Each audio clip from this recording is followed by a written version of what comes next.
Él es abogado desde 1999, o sea, ya tiene 23 años como tal. Es especialista en Derecho Penal en la Universidad Nacional de Córdoba y Universidad Nacional del Litoral. Es magíster en Derecho y Argumentación Jurídica. Es profesor universitario de grado y posgrado en la Universidad Blas Pascal y Universidad del Siglo XXI, también en posgrado en la Universidad Nacional de Córdoba, y está haciendo su tesis doctoral. Es miembro del Departamento de Derecho Procesal de la Academia Nacional de Derecho de Córdoba, está estudiando la maestría en razonamiento probatorio en la Universidad de Girona, y hoy nos va a honrar con una conferencia muy importante para nuestro país, que es los medios impugnativos contra la sentencia de condena en Argentina, que contiene el recurso de casación y el de apelación, diferencias sustanciales, la casación peruana y su comparación con la Argentina, fallos de la Corte Interamericana de Derechos Humanos contra Argentina, y la casación y o la apelación horizontal. Su exposición va a ser aproximadamente de 1 hora. Al final va a permitirnos también hacer una rueda de preguntas sobre todos los temas que a ustedes les interesen. Muy bienvenido, Manuel Calderón Meiner. Muchas gracias por tu valiosa colaboración, y te voy a acompañar también porque me interesa mucho escucharte. Adelante, por favor. Hola José, bueno, muchas gracias. Antes que nada agradecerte personalmente, ya lo había hecho por otro medio, pero quería hacerlo aquí públicamente por esta invitación. Ha sido un placer conocerte personalmente en Girona, y que continuemos este vínculo de amistad y profesional me pone muy contento y me honra mucho tu invitación, así que bueno, muchas gracias. Voy a iniciar contándoles un poco a qué me dedico yo. Yo soy abogado, además de docente, y mi actividad académica, fundamentalmente mi actividad profesional se dedica a la litigación. O sea, soy abogado litigante, y en este contexto me especializo, porque así lo he encarado mi actividad, en lo que tiene que ver con la actividad recursiva. Tengo una gran carga de trabajo en lo que se vincula con la actividad recursiva, y todo lo que se vincula con esto, todos los aspectos que tienen que ver con esto, es algo que me interesa personalmente. Por lo tanto, soy una persona que me considero como un autodidacta en relación a esto, y espero poder compartir con ustedes algunas ideas que les resulten útiles. En lo que tiene que ver con lo que yo creo que puedo brindarles hoy a ustedes, es muy importante lo siguiente. Yo soy un gran formulador de preguntas, creo que un bastante mal contestador de esas preguntas. Lo que quiero decir es que mi interés es dejarles a ustedes algunos interrogantes, sería para pensar. En definitiva, el derecho es una cuestión dinámica, y somos los operadores jurídicos los que, a través de nuestro pensamiento, nuestra cabeza, vamos llevando adelante el desarrollo de la ciencia del derecho. Así que un poco esto también es importante, y es importante en lo que tiene que ver con lo que pretendo. Digo, estas preguntas que yo por ahí les haga, quizá ustedes les formulan interrogantes, y a mí sería muy enriquecedor para mí que ustedes compartan esas dudas o esas preguntas que tengan, o esas ideas que ustedes tengan conmigo, porque esto también enriquece mi caudal de conocimiento, así que seré un agradecido. Digo, estoy acá, esto es una relación de ida y vuelta, así que estoy a su disposición para evacuar todas las dudas que tengan en la medida de mis posibilidades, y para escucharlos lo que quieran compartir conmigo. Les cuento cuáles son mis objetivos ya estrictamente en lo que tiene que ver con la charla. Me interesa que queden claros algunos conceptos que voy a ir formulando a lo largo de esta hora y cuarto que creo que vamos a charlar. Lo primero que me interesa es que ustedes se vayan de aquí teniendo en claro cuál es el origen del derecho al recurso del condenado, ¿sí? El origen, o sea, de dónde sale esta idea de que aquella persona que ha sufrido una condena tiene derecho a recurrir esa condena ante otro tribunal. El segundo elemento que a mí me interesa que ustedes se lleven de aquí, o al menos es mi pretensión, es lo que tiene que ver con un poco entender de qué se trata la evolución que ha tenido el instituto del recurso de casación, ¿sí? Vamos a hablar un poquito de la historia del recurso de casación, que a mí me parece que es algo es útil para poder entender por qué el recurso de casación hoy es lo que es, sobre todo en el Perú, que tiene una formulación diferente y un sustrato distinto al que tiene en Argentina. Me parece importante eso. Una tercera pata de esta oferta que pretendo hacerles es la de dimensionar cuál es la amplitud que tiene que tener el derecho al recurso, ¿sí? Y el cuarto pilar en el que voy a apoyar mi charla y sobre lo que también me interesa que ustedes se lleven alguna idea es en lo que tiene que ver con la noción de lo que en Argentina llamamos la casación horizontal, ¿sí? Que en Perú podríamos trasladar, ya vamos a ver a lo largo de la conversación, a la idea de la apelación horizontal, ¿sí? Que es una idea que es propia de la Corte Suprema de Justicia de la Nación Argentina y que a mí me parece que es una idea bastante útil. Para hacer más amena esta conversación, voy a presentar unas placas, ¿sí? Que tengo preparadas para ustedes. Las voy a presentar ahora. Muy bien. Bueno, de esto es lo que vamos a hablar, la impugnación contra la sentencia de condena en Argentina, pero el título es medio mentiroso, porque vamos a hablar también de la impugnación contra la sentencia de condena en Perú. Sí, quise mantener el título que habíamos pactado originalmente, pero vamos a hablar también bastante de esta idea de la impugnación contra la sentencia de condena en Perú. Voy a hacer, creo, ahí algunas reflexiones que me parecen importantes. Digo, lo primero que yo creo que resulta útil o que va a resultar útil es distinguir dos conceptos, que son dos conceptos que por ahí se confunden. Uno es el concepto del doble conforme y otro el concepto de la doble instancia, ¿sí?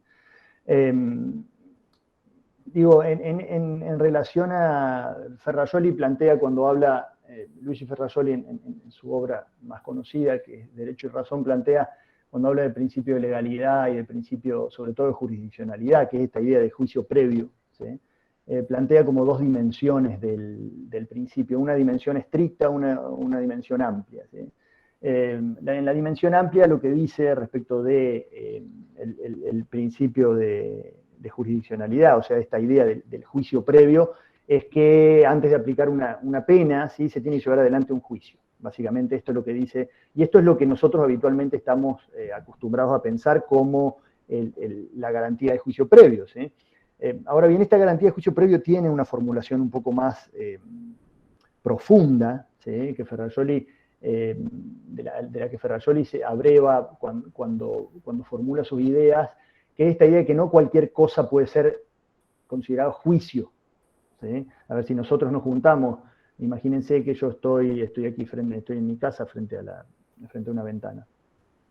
Imagínense que con los vecinos que viven al lado de mi casa nos juntáramos para juzgar, los vecinos de mi calle nos juntáramos para juzgar a una persona que encontramos robando en el barrio. En este contexto lo traemos aquí a mi casa y en el living de mi casa algunos postulan como jueces, otro como defensores y otro como fiscales y hacemos un juicio. Parecería como que eso fuera el juicio al que hace referencia el principio de jurisdiccionalidad, o la idea de que el juicio podría abarcar, por ejemplo, prácticas a las cuales nosotros no estamos, con las cuales nosotros no estamos de acuerdo, como por ejemplo la de torturar al imputado. Digo, entonces no cualquier cosa puede ser juicio. Bueno, un poco en esta doble idea de una dimensión estricta y una dimensión amplia del principio de jurisdiccionalidad es que yo creo que tenemos que ver esta idea del derecho al recurso contra la condena. Una idea es la idea del doble conforme y otra cosa es la doble instancia. Son dos ámbitos absolutamente distintos. Uno podría decir que el doble conforme, ¿sí? Y en este sentido voy a seguir una sentencia de la Corte Suprema del Perú, la que me compartiste, José, y a la cual yo ya había leído, hoy que no tengo en este momento el dato, pero ya lo vamos a ver más adelante, a través de ese segundo procedimiento, exactamente igual al primero, o sea, exactamente con la obligación de llevar a cabo las mismas obligaciones fundamentalmente probatorias, se ratifique la condena aplicada en el primero de ellos. A eso es que estamos haciendo referencia con la idea de doble conforme. Ahora bien, cuando nosotros nos referimos a la noción de doble instancia, no estamos haciendo referencia a este contenido, ¿sí? Muchas veces se confunden los conceptos, pero no estamos haciendo referencia a lo mismo. La doble instancia a lo que hace referencia es a la posibilidad que la sentencia de condena que sea aplicada a un imputado pueda ser revisada por otro tribunal. Pero esto no implica necesariamente que ese proceso de revisión sea exactamente el mismo proceso que llevó o que derivó en la sentencia originaria como producto, ¿sí? Esto por un lado. Por otro lado, esta idea de doble instancia, ¿sí? Vamos a quedarnos con esta noción de doble instancia. ¿Qué abarca? Sería. Digo esto porque existe como la práctica, de hecho me ha pasado hace muy poco tiempo en un caso, parece como que algunos tribunales interpretan la noción como de doble instancia como que solamente 2 instancias son obligatorias y no se permiten más que 2 instancias, ¿sí? Lo cual es algo absolutamente falso. Digo, lo que plantean, ya vamos a ver, la norma constitucional, ¿sí? Peruana, por ejemplo, la norma constitucional española, la norma constitucional argentina, es la garantía de la doble instancia. Pero eso no quiere decir que se puedan plantear 3 o 4 instancias. Digo, y esto que parece un poco extraño, no resulta para nada extraño. De hecho, en Argentina nosotros tenemos frente al dictado de medidas cautelares, por ejemplo, que son dictadas en algunas provincias por el fiscal de instrucción, independientemente de la discusión que eso pudiera acarrear, tenemos una instancia de revisión con un juez de instrucción, luego otra instancia de revisión en una cámara de apelaciones y luego otra instancia de revisión en un recurso de casación. Digo, la noción de doble instancia es una noción mínima, ¿sí? La garantía de doble instancia es una garantía mínima, la doble instancia. Y esto en base a la aplicación del principio pro homine, o sea, las normas procesales, ¿sí? O sea, cualquier abogado podría plantear razonablemente en aplicación del principio pro homine, que es un principio que lo que procura es que la interpretación que se lleve adelante de las normas de fondo y sobre todo de las normas procesales sea aquella que garantice más derecho al particular, ¿sí?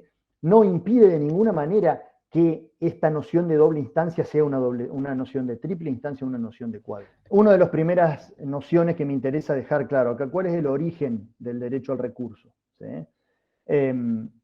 A ver, nosotros tenemos a partir de los diseños constitucionales que surgen de la Ilustración, la incorporación del concepto de debido proceso, ¿sí?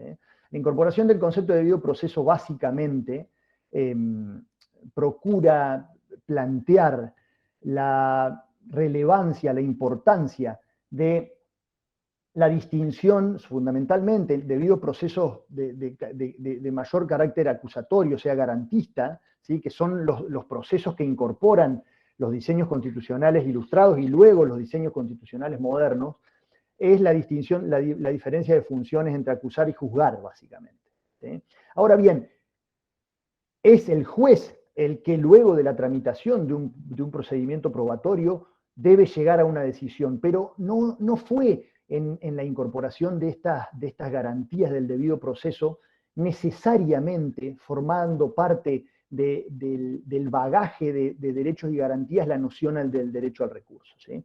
Fue una segunda generación de derechos y garantías, fundamentalmente posterior a la Segunda Guerra Mundial, con la incorporación, con el desarrollo, ¿sí? De un movimiento convencional entre los países, fundamentalmente de tratados de derechos humanos, los que fueron incorporando paulatinamente la noción de derecho al recurso, ¿sí? Contra la sentencia de condena. Concretamente,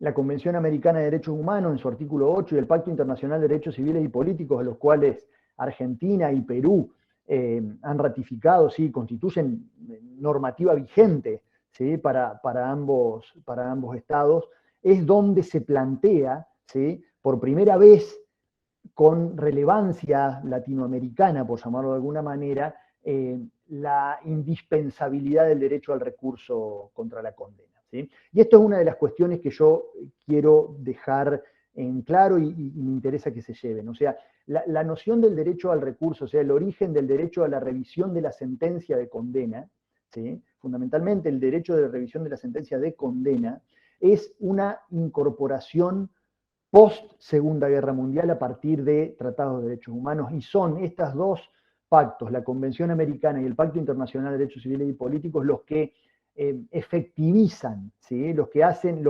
actualizan, los que hacen realidad en los ordenamientos latinoamericanos, fundamentalmente a partir de la Convención, la noción de derecho a la revisión de la sentencia de condena. Entonces este es un pilar en el cual yo quiero apoyarme.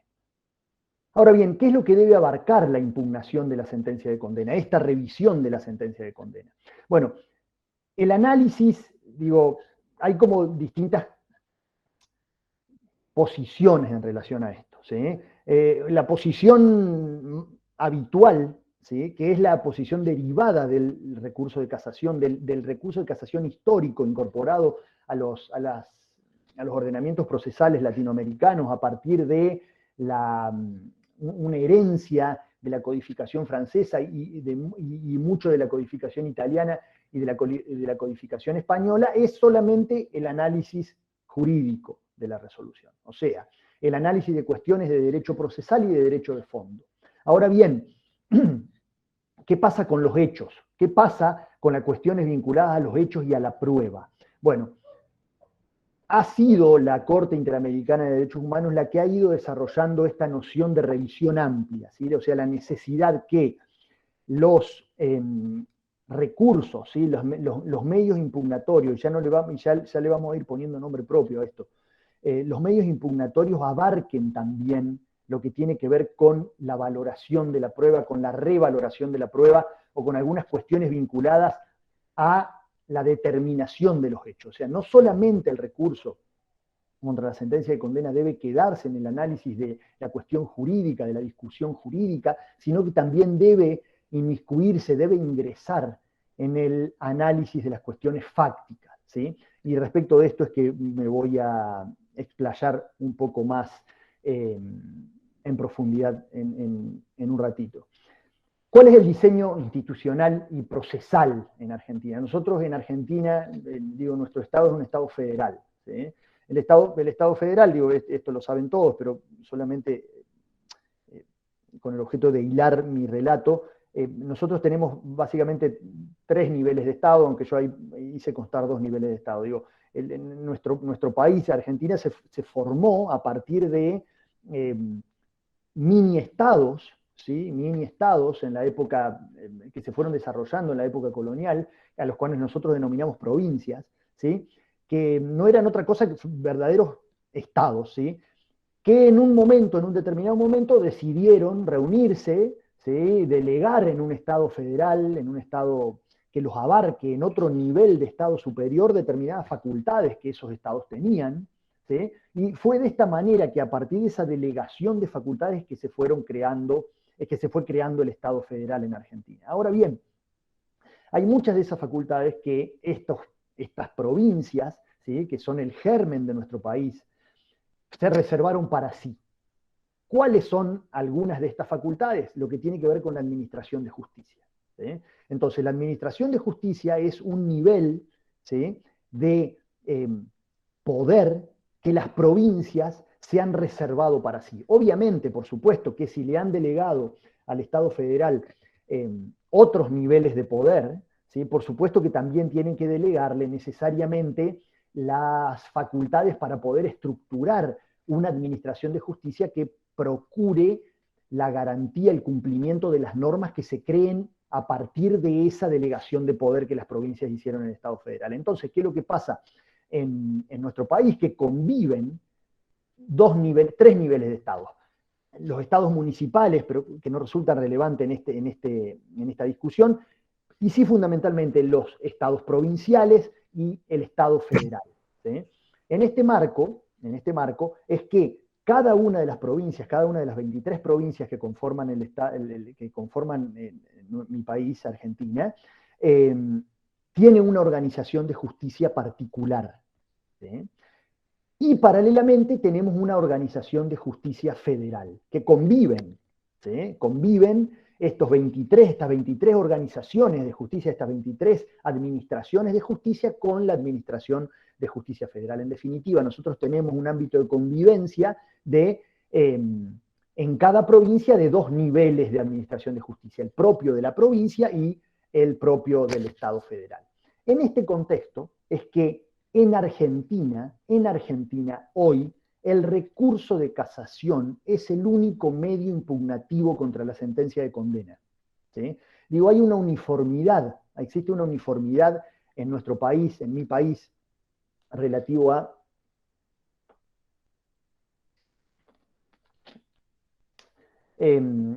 muchas instituciones, ¿sí? Son comunes, resultan comunes en las organizaciones de administración de justicia, en los ordenamientos procesales de cada una de las provincias, resultan comunes entre las provincias. ¿Por qué? Porque todas se fueron forjando, ¿sí? A partir del mismo origen. ¿Sí? Todas las organizaciones procesales, todos los ordenamientos procesales se fueron forjando a partir del mismo origen, que es fundamentalmente la codificación, ¿sí? La codificación procesal italiana, la codificación procesal española, la codificación procesal francesa. ¿Sí? Lo mismo que el Estado federal. El Estado federal, la organización, ahora existe una convivencia de dos códigos procesales penales federales que nos ponen ahí en una situación un poco complicada en algunos aspectos, pero que no vale la pena traer aquí, sino solamente para destacar que en cada una de mis provincias en Argentina y en el Estado federal es el recurso de casación, ¿sí?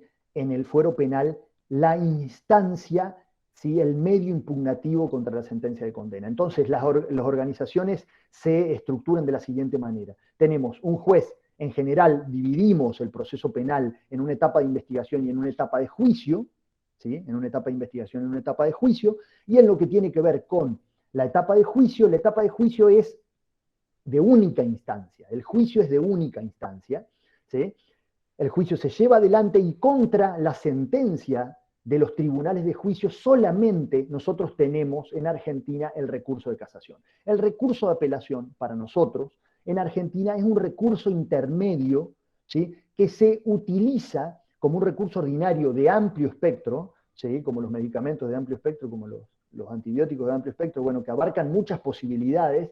Bueno, del mismo modo la apelación constituye un medio impugnativo, pero ya no contra la sentencia de condena, sino contra resoluciones intermedias tomadas fundamentalmente en la etapa de instrucción, o como aquí le llamamos etapa preparatoria o etapa de investigación penal preparatoria, ¿sí? Entonces es importante tener en claro esto. En Argentina hoy el recurso que nosotros tenemos contra la sentencia de condena es el recurso de casación, no es el recurso de apelación como tienen en el Perú. Ya vamos a hablar un poquito en relación a esto, porque la cuestión es más terminológica que una cuestión ontológica de diferencia entre el recurso de casación y el recurso de apelación. Es más una cuestión terminológica desde mi punto de vista. Entonces, contra la sentencia de condena tenemos el tribunal de juicio y directamente recurso de casación. ¿Sí?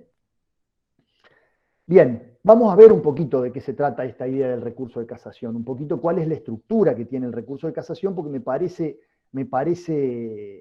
relevante. Digo, el recurso de casación se forma, lo que nosotros conocemos como el recurso de casación clásico, se forma en Francia. ¿Sí? Tenemos algunos antecedentes propios del derecho romano, de los pueblos conquistados por Roma, el derecho romano germánico, y después siempre en una etapa histórica, en un momento histórico inmediato, posterior a la civilización romana, por llamarlo de alguna manera, ¿sí? por la conquista romana, ¿sí? Tanto en Italia como en Alemania. ¿Sí? Digo, hay una obra de Piero Calamandrei que se llama La Casación Civil, que yo se las recomiendo, es accesible en internet, se las recomiendo si quieren leer un poco e interiorizarse un poco acerca de la discusión, o mejor dicho, de la evolución histórica del recurso de casación. La casación civil es una obra muy, muy interesante que les recomiendo. Es muy larga, pero es muy interesante porque cuenta de manera clara de qué se trata el recurso de casación y cómo llegó a ser el recurso de casación clásico, sí, de la codificación italiana, que es la que heredamos en Argentina. Voy a detenerme un poquito más en la etapa francesa del recurso de casación, ¿sí? ¿Por qué? Porque ahí es donde verdaderamente se forma el recurso de casación. Ustedes imagínense la etapa feudal. Nosotros los franceses tenían en esa etapa los reyes carolingios, cuyo poder se fue desvaneciendo y se fue distribuyendo entre los señores feudales, ¿sí? Cada señor feudal tenía una suerte de administración de justicia, ¿sí? Por lo tanto, la administración de justicia estaba absolutamente descentralizada. En un segundo momento, ¿sí? En el siglo XIV, fundamentalmente, fines del siglo XIII, comienzo del siglo XIV, con la monarquía capetingia, es que se empieza a desarrollar nuevamente. Les prometo que no voy a ser muy extenso en relación a esto, no se van a aburrir. Por ahí incluso la historia quizás les resulta interesante. ¿Qué es lo que hace la monarquía? Empieza a tratar de recuperar poder, ¿sería? Entonces empieza a decir, bueno, a ver, los señores feudales tienen el poder, tienen la administración de justicia, bueno, yo quiero empezar a restablecer la figura del rey, y este restablecimiento de la figura del rey implicó en una labor de siglos, ¿sí? O sea, no en una labor de 10 años, sino en una labor de mucho tiempo, una dinámica que empezó a procurar una nueva centralización de la administración de justicia. Sí, lenta, pero incansablemente, ¿sí? El rey empezó a tratar de recuperar, ¿sí?, la administración de justicia. Pero cuidado, esta idea de recuperar la administración de justicia no era porque al rey le interesara mucho la solución de los casos, ¿sí?, o la justicia de los casos, o la justicia en favor de los ciudadanos. Resultaba absolutamente irrelevante para el rey en ese momento, ¿sí? Lo único lo que el rey quería tratar de hacer era que se aplicara la ley que él ordenaba, ¿sí?, su palabra, que era la ley, ¿sí?, se aplicara del modo que él creía que debía aplicarse la ley que él dictaba. Entonces, esta procura de hacerse nuevamente con las organizaciones de justicia, o sea, con la solución de los pleitos, no tenía por objeto traer, como les digo, traer justicia para el caso concreto, sino, por el contrario, tenía una finalidad política, que era que la voluntad del rey sea respetada, ¿sí? Bien, ¿qué es lo que empezó a pasar? Bueno, el rey no daba abasto él mismo ni con los ayudantes que tenía para poder administrar ese tipo de situaciones, porque ustedes imagínense, Francia siglo XIV, comienzo del siglo XV, digo, los varones seguían ejerciendo la justicia, y solamente cuando el rey se enteraba que la ley no estaba siendo aplicada como él quería que se aplicara, es que él llevaba adelante estos procedimientos, por llamarlo de alguna manera. Ahora bien, como no, empezó a no dar abasto y sumó a un órgano, que era un órgano asambleario, que fue el Parlamento, ¿sí?, para que empiece a llevar adelante este tipo de labores. ¿Qué es lo que pasa? El Parlamento, que era, como les digo, o sea, uno dice, bueno, pero el Parlamento, nosotros actualmente le llamamos a nuestros poderes legislativos en nuestros estados el Parlamento. Sí, porque efectivamente el Parlamento tuvo un origen asambleario, ¿sí?, pero no tenía una dimensión jurisdiccional, tenía una dimensión política, ¿sí? Entonces el Parlamento se empezó a desarrollar y empezó a ganar poder, ¿sí? Un poder que empezó a poner en jaque el poder del rey. Si ustedes analizan la evolución del Parlamento francés, van a darse cuenta que el Parlamento francés es el germen de la Revolución Francesa. Es el germen de la Revolución Francesa. En lo que tiene que ver con el recurso de casación, frente a esta ganancia de poder que el Parlamento empezó a tener, ¿sí?, es que el rey se dio cuenta que aquel órgano que él había creado para que responda a su voluntad ya no estaba respondiendo a su voluntad y empezó a desarrollar en la cima de su consejo asesor, ¿sí? En la cima del concilium, ¿sí? Otro órgano que perdonen mi francés, o sea, mi falta de francés en realidad, es un órgano que se llama el Requête de l'Hôtel du Roi, ¿sí? Que empieza a librar, ¿sí? Letras de justicia. ¿Sí? Estas letras de justicia no eran más que cuando el rey se enteraba que el parlamento había aplicado la ley en un sentido que no era el que él quería, lo que hacía era librar a través de este órgano órdenes, ¿sí? O sea, normas particulares y concretas que dieran una solución al caso, ¿sí? O normas de procedimiento, o sea, cómo determinado caso debía llevarse adelante, ¿sí? ¿Por qué? Porque lo único que pretendía el rey era demostrarle al Parlamento que el único titular de la soberanía era él, el único titular de la soberanía legislativa era él, ¿sí? Ahora bien, ¿qué es lo que pasó? El Parlamento siguió creando su poder al punto tal, y aquí es donde empieza este desarrollo del Parlamento como un órgano legislativo, al punto tal que cada uno de los parlamentos que estaban distribuidos en distintas zonas de Francia empezaron a determinar que las leyes creadas por el rey, ¿sí? Solamente empezaban a ser obligatorias a partir que el Parlamento emanaba una orden en esa dirección. Aquí es donde empieza a desarrollarse, ¿sí? El germen del poder del Parlamento como poder legislativo. O sea, ya no tenía solamente alguna función que nosotros hoy podríamos parangonar como función jurisdiccional, al controlar las decisiones, ¿sí? De los tribunales reales o incluso de algunos varones feudales que todavía seguían manteniendo su poder, sino que aparte también empezaban a ganar una autonomía, por llamarlo de algún modo, un poder legislativo también, ¿sí? En este sentido, los parlamentos empezaron a interpretar la ley. Era otra cosa que los parlamentos empezaban a hacer. No solamente aplicaban la ley, sino que la empezaban a interpretar. Bueno, a ver, esta cuestión le implicaba verdaderamente un paso más en lo que tiene que ver con la disputa de poder respecto del rey, ¿sí? Porque al aplicar la ley según su propia interpretación, es muy famosa la frase que dice, ¿qué es la ley? La ley es lo que dicen jueces es lo que dicen los jueces que es la ley. ¿Sí? O sea, la ley dice lo que los jueces dicen que dice. ¿Sí? Bueno, un poco esta idea del Parlamento como libre intérprete de la ley, de alguna manera lo que hacía era precisamente poner en jaque aquello que constituía la ley en esta época del Ancien Régime en Francia. ¿Sí? Ese conflicto se empezó a profundizar. El conflicto se empezó a profundizar. Los parlamentos directamente desobedecían la orden del rey y el rey lo que empezó a hacer fue directamente anular las resoluciones del Parlamento.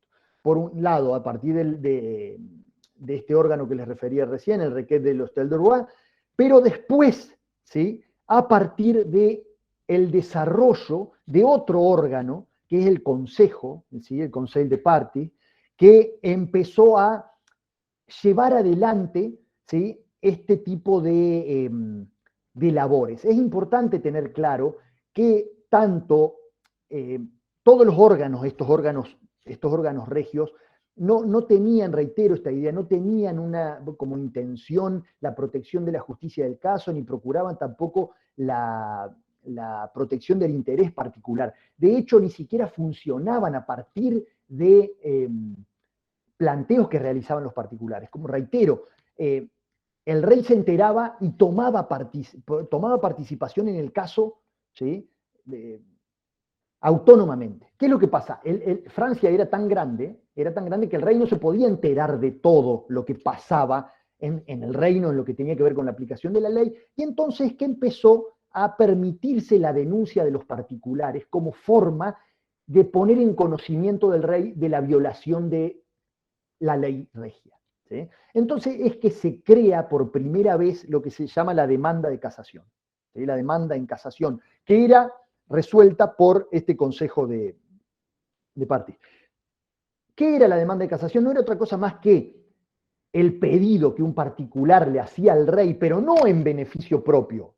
El particular lo decía: mire, señor rey, en beneficio suyo, en beneficio del propio rey, ¿sí? Aquí se está aplicando erróneamente la ley. La primera distinción entre los motivos de casación, ¿sí?, lo que luego serían las causales de casación, los motivos de casación surgen en este momento. Estamos hablando ya siglo XVI, XVII, ¿sí?, comienzos del siglo XVIII, ¿sí?, en Francia, ¿sí? La evolución abarca todo este periodo. ¿Por qué la distinción de los motivos de casación empieza a desarrollarse aquí? Porque se empieza a identificar que todas las ordenanzas reales no tenían el mismo contenido, ni la misma importancia, ni la misma función. O sea, no todos perseguían lo mismo. Entonces, se empezaron a distinguir dos grandes clases de ordenanzas. Aquellas ordenanzas reales que regulaban la forma de los procesos, y aquellas ordenanzas reales que son vinculadas con lo que nosotros hoy conocemos como el derecho sustantivo, el derecho de fondo, ¿sí? O sea, la determinación de los deberes y obligaciones de los particulares, básicamente, no ni siquiera de los miembros del Estado, sino de los particulares. Entonces teníamos dos grandes tipos de normas, y ahí es donde se empezó a distinguir, a partir del tratamiento de estas demandas de casación, aquellos casos en los cuales se identificaba que el Parlamento desobedecía de manera dolosa. Esto es importante también. En un primer momento, la demanda de casación y la casación lo que procuraba era, solamente iba en contra de aquellos casos en los cuales se desobedecía dolosamente la ley dictada por el rey, ¿sí? Las ordenanzas reales. Esto después se amplió también con la evolución a la interpretación que de esas normas se hacían. Entonces, abarcó tanto lo que tenía que ver con aquellas ordenanzas reales vinculadas a cómo debían desarrollarse los procesos, que es lo que nosotros actualmente conocemos como los vicios in procedendo, y por otro lado, aquellas ordenanzas reales vinculadas con la violación de las normas de fondo, por llamarlo de alguna manera, que son los que nosotros hoy conocemos como los vicios in iudicando.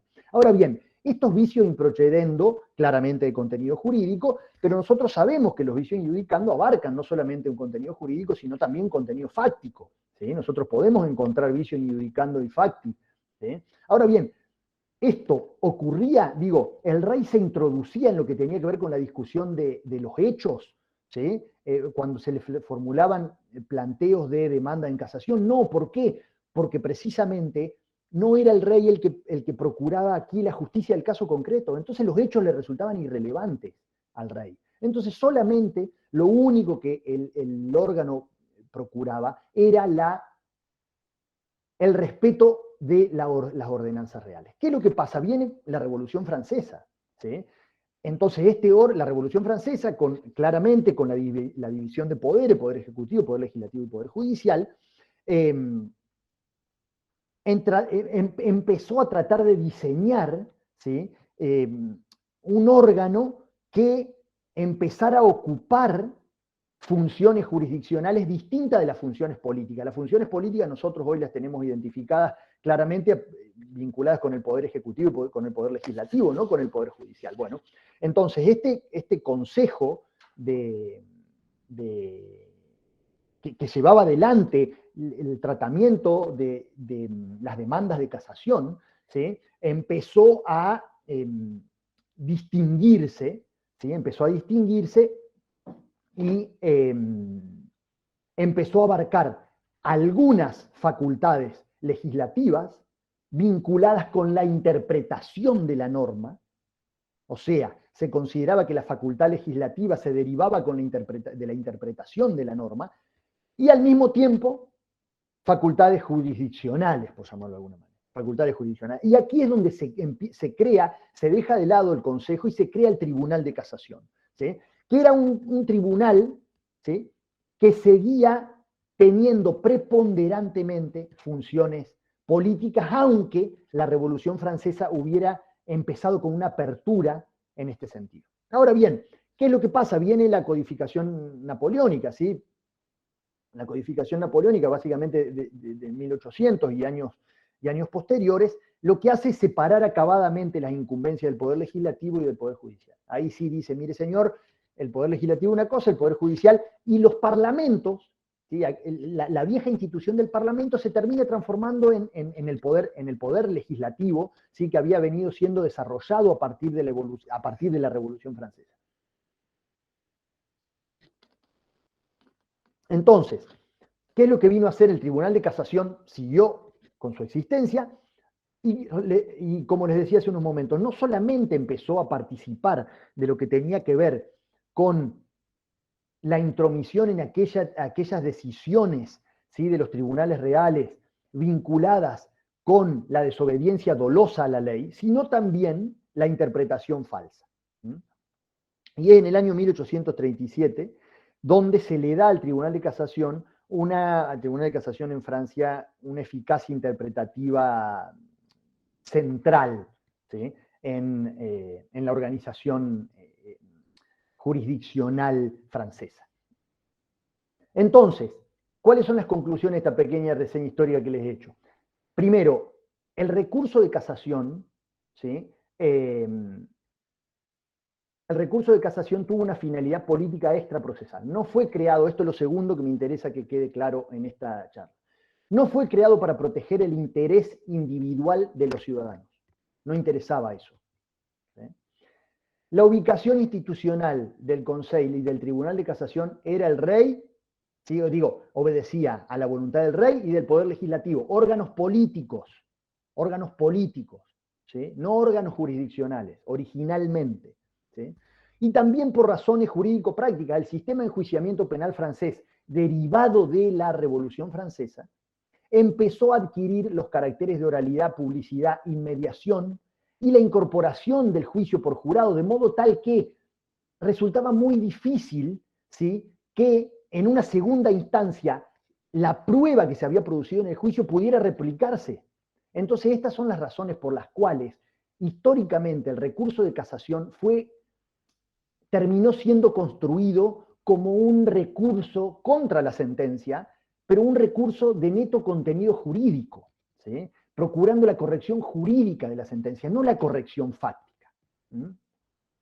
Ahora bien, ¿qué es lo que pasa en Argentina? En Argentina lo que ocurre es que esta codificación francesa es heredada a la codificación italiana y luego su importación, ¿sí? Hacia la Argentina a través de la codificación italiana determina que en el año 1940 se incorpore por primera vez en el Código Procesal Penal de Córdoba. Yo vivo en Córdoba, no soy cordobés, pero vivo en Córdoba desde hace mucho tiempo, estudié en la Universidad Nacional de Córdoba, y los cordobeses dicen, siempre es su bandera de orgullo, los procesalistas cordobeses, que fue el primer código procesal penal que planteó el juicio oral en Argentina. Sí, esto es correcto, e incorporó el código de casación. Perdón, el recurso de casación pero un recurso de casación en estos términos que le estoy hablando, solamente con el objeto de procurar la corrección jurídica, procesal o jurídica de fondo de la sentencia. No le interesaba para nada. ¿Por qué? Porque ha sido una herencia de la codificación italiana, que a su vez fue una herencia de la codificación francesa.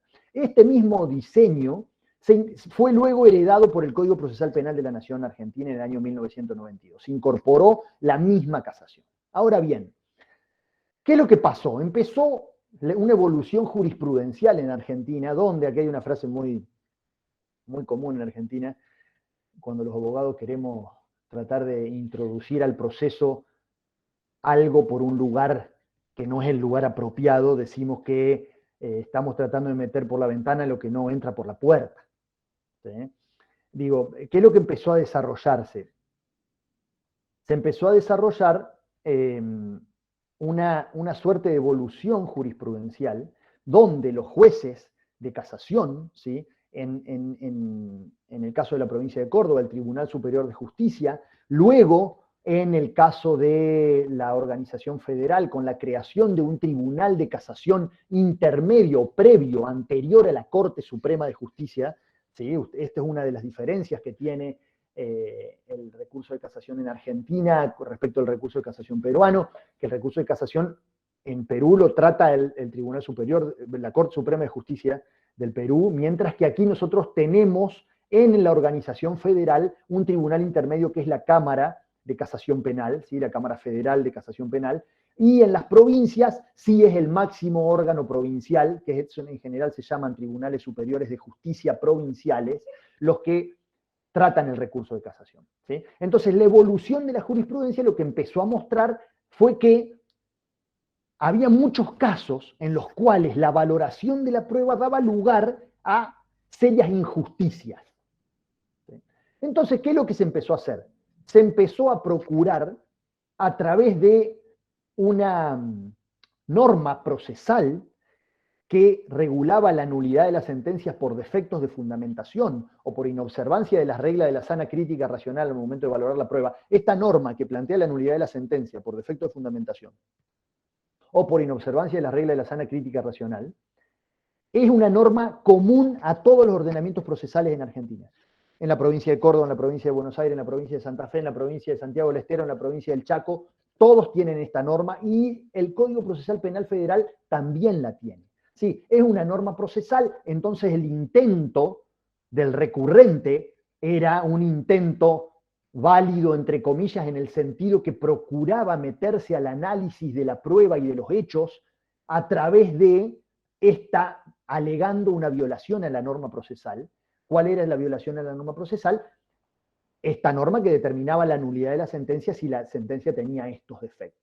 Entonces es como que se empezó a tratar de meter por la ventana, lo que yo les decía, algo que no entraba por la puerta, porque el diseño del recurso de casación original no permitía la revaluación de los hechos.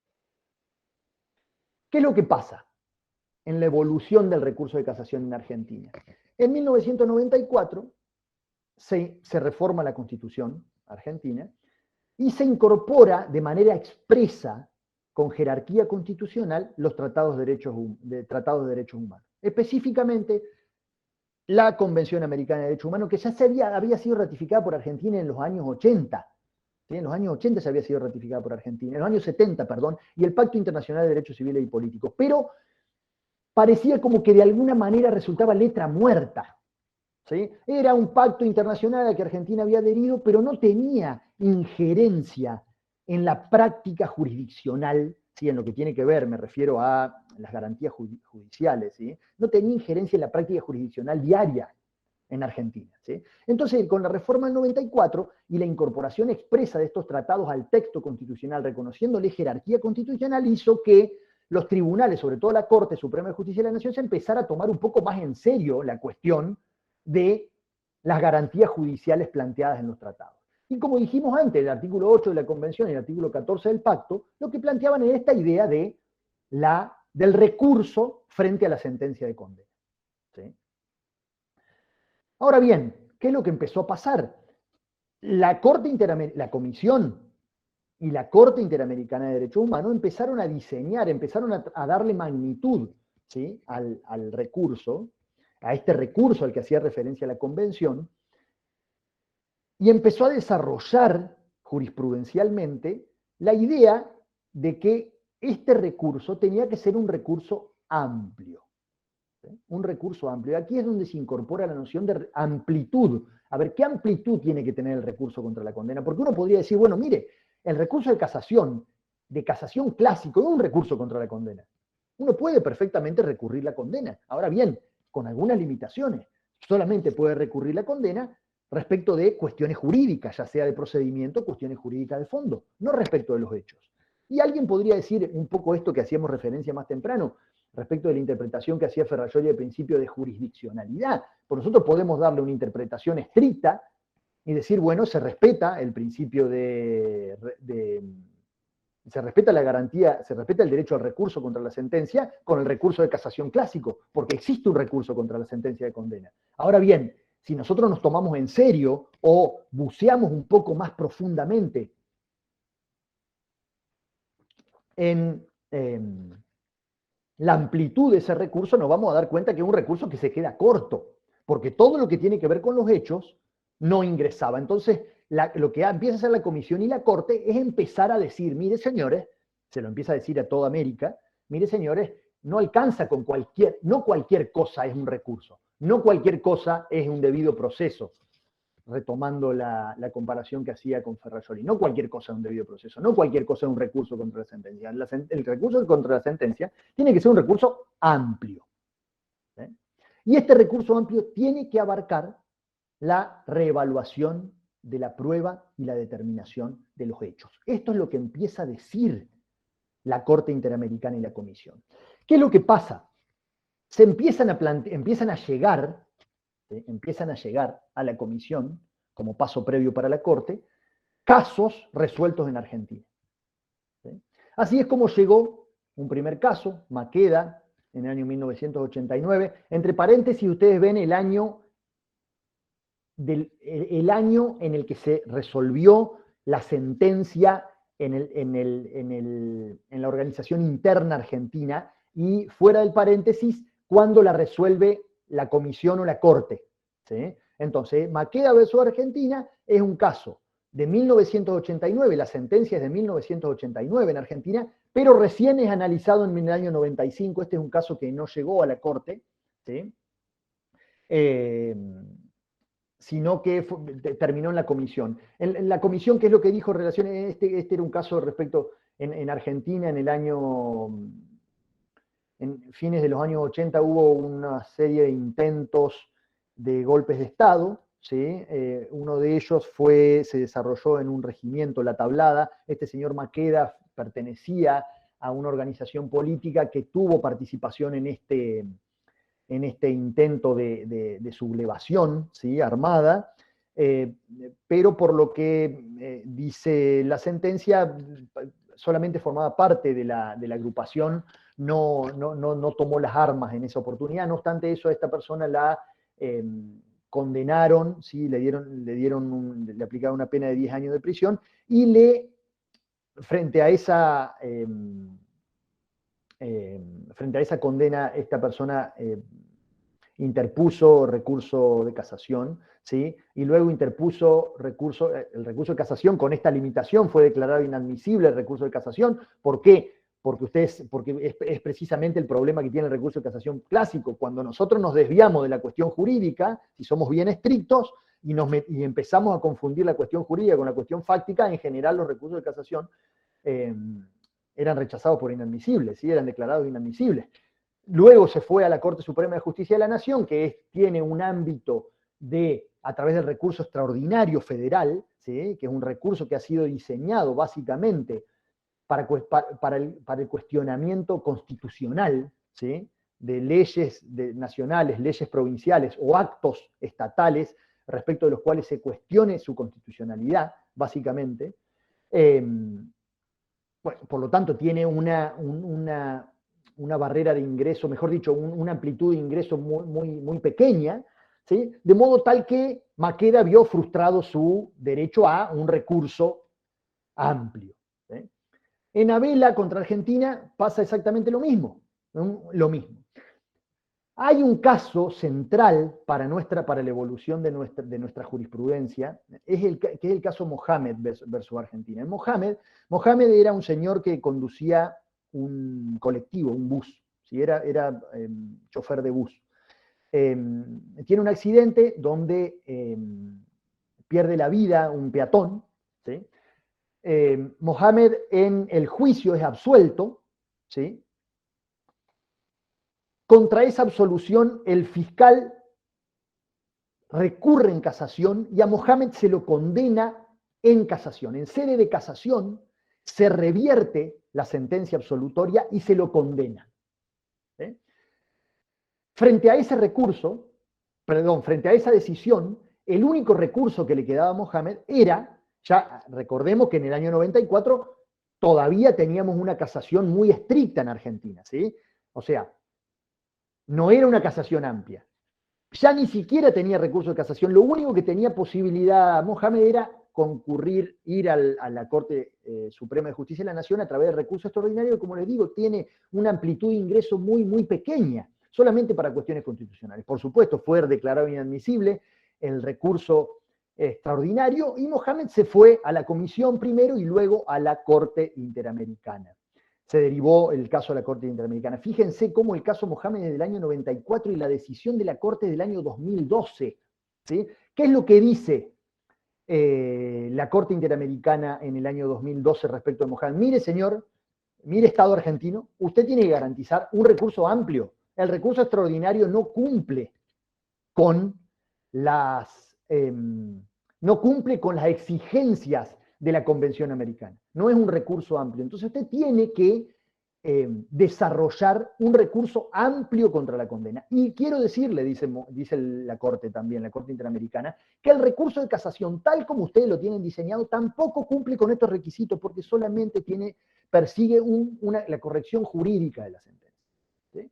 En el año 99, bueno, esa sentencia fue del año 2012. Ya vamos a ver que pasó algo en el año 2005 en Argentina que que hace que esto resulte de alguna manera abstracto. ¿Sí?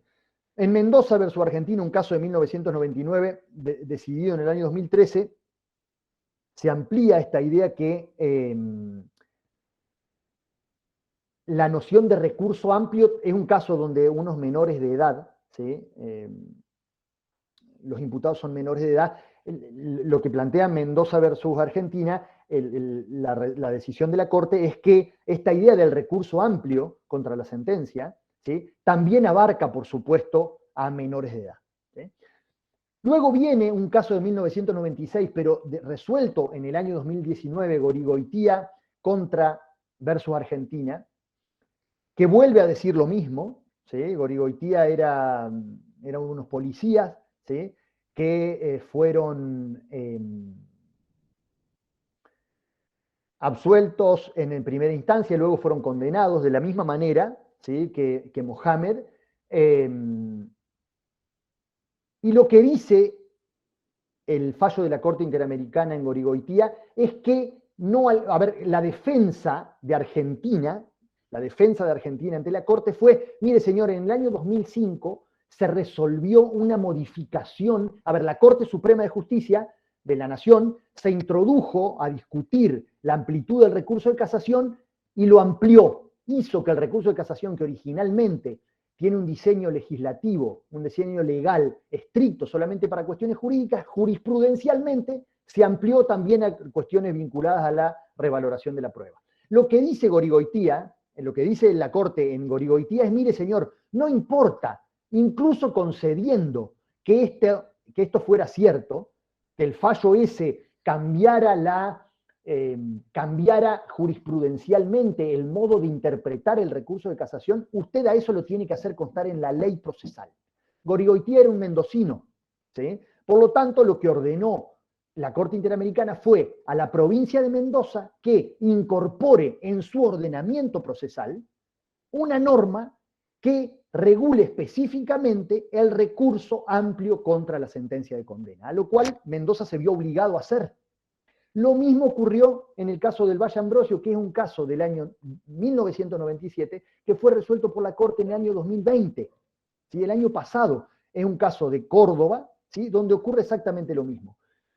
Se le ordena a la República Argentina, ¿por qué? Porque la defensa que Argentina hizo fue esta: mire señor, ya se modificó el recurso de casación ya no es lo que era en el año 97, en el año 2005 cambió el recurso de casación, por lo tanto, no importa señor, usted tiene que garantizar el recurso amplio. A Del Valle Ambrosio no se le garantizó, a Gorigoitía no se le garantizó el recurso amplio, pero más allá de eso usted tiene que cambiar la legislación interna, que fue lo que hizo Córdoba este año. Este año Córdoba cambió el Código Procesal Penal e incorporó a la norma que regula el recurso de casación otra causal más, donde no solamente abarca lo relativo a la corrección de la sentencia vinculada a la norma procesal, sino también a la norma de fondo, sino también lo que tiene que ver con la revaluación de los hechos y la prueba y algunas cuestiones. La verdad, yo, en representación del Colegio de Abogados, de la barra de abogados de aquí de Córdoba, se formó una comisión, de algún modo, para evaluar, se formó una comisión multidisciplinaria, o sea, plurinstitucional, no multidisciplinaria, plurinstitucional, donde participó el Colegio de Abogados, me invitaron. Para mí es una modificación que se queda corta, no resulta clara, no resulta para nada clara. se las puedo compartir si quieren en algún momento luego. Pero bueno, de algún modo, al menos, algo dijo. Entonces, si nosotros tuviéramos que hacer un resumen de la evolución del recurso de casación en Argentina, yo le diría, mire, nosotros tenemos un momento pre-Casal. ¿Qué es Casal? Casal es este fallo al que yo le estaba haciendo referencia de la Corte Suprema de Justicia de la Nación, ¿sí? que es del año de 2005. Pre-Casal, imagínense esta idea de recurso de casación típico, corrección, posibilidad de impugnación de la sentencia de condena por incorrección de la aplicación de la norma procesal o por incorrección de la aplicación de la norma de fondo. Punto. Luego, a través de la incorporación de esta norma procesal que ordenaba la nulidad de la sentencia cuando hubiera sido dictada con defecto de fundamentación o en violación de las reglas de la sana crítica racional, a ver, en lo que tiene que ver con la fundamentación relativa a los hechos, ¿sí? A la premisa menor del razonamiento judicial, la fundamentación de los hechos, si había un problema de fundamentación relativo a los hechos, parecía como que podíamos meter por ahí, eso que yo hablaba antes, meter por la ventana lo que no entra por la puerta, parecía que podíamos meter por ahí lo que tenía que ver con algunos hechos para ver si el Tribunal Superior de Justicia o la Cámara Federal de Casación Penal se apiadaba, identificaba también esta suerte de injusticia fáctica y gambeteando un poco la interpretación de la norma de manera estricta, se metía con la cuestión de los hechos. Esta evolución determinó que en el año 2004, un colega y amigo, Hernán Bouvier, junto con otro jurista cordobés, que actualmente es fiscal en la ciudad de Buenos Aires, Gabriel Pérez Barberá, desarrollaron un artículo muy interesante que se llama Casación Lógica y Valoración de la Prueba. En ese artículo ellos distinguían ellos decían, bueno, a ver, para poder meterse en la evaluación de los hechos, dice este artículo, no hace falta modificar la ley, el artículo de la casación. No hace falta, y lo explicaban de esta manera. Las sentencias están formadas por dos clases de enunciados. Los enunciados de inmediación y los enunciados inferenciales. Los enunciados de inmediación son afirmaciones relativas a hechos que se apoyan en eventos externos a aquel sujeto que realiza la afirmación. Por ejemplo, como les dije, yo estoy en una ventana que da a la calle. Yo acabo de ver pasar un auto. La afirmación, acabo de ver pasar un auto, es un enunciado de inmediación. ¿Por qué? Porque el apoyo, ¿sí?, de esa afirmación es lo que yo acabo de percibir por mis sentidos. Es un evento externo que yo acabo de percibir por mis sentidos. ¿Qué es lo que planteaba este artículo? Que aparte de que las sentencias contienen enunciados de inmediación, pero la mayor cantidad de enunciados que contienen son enunciados inferenciales.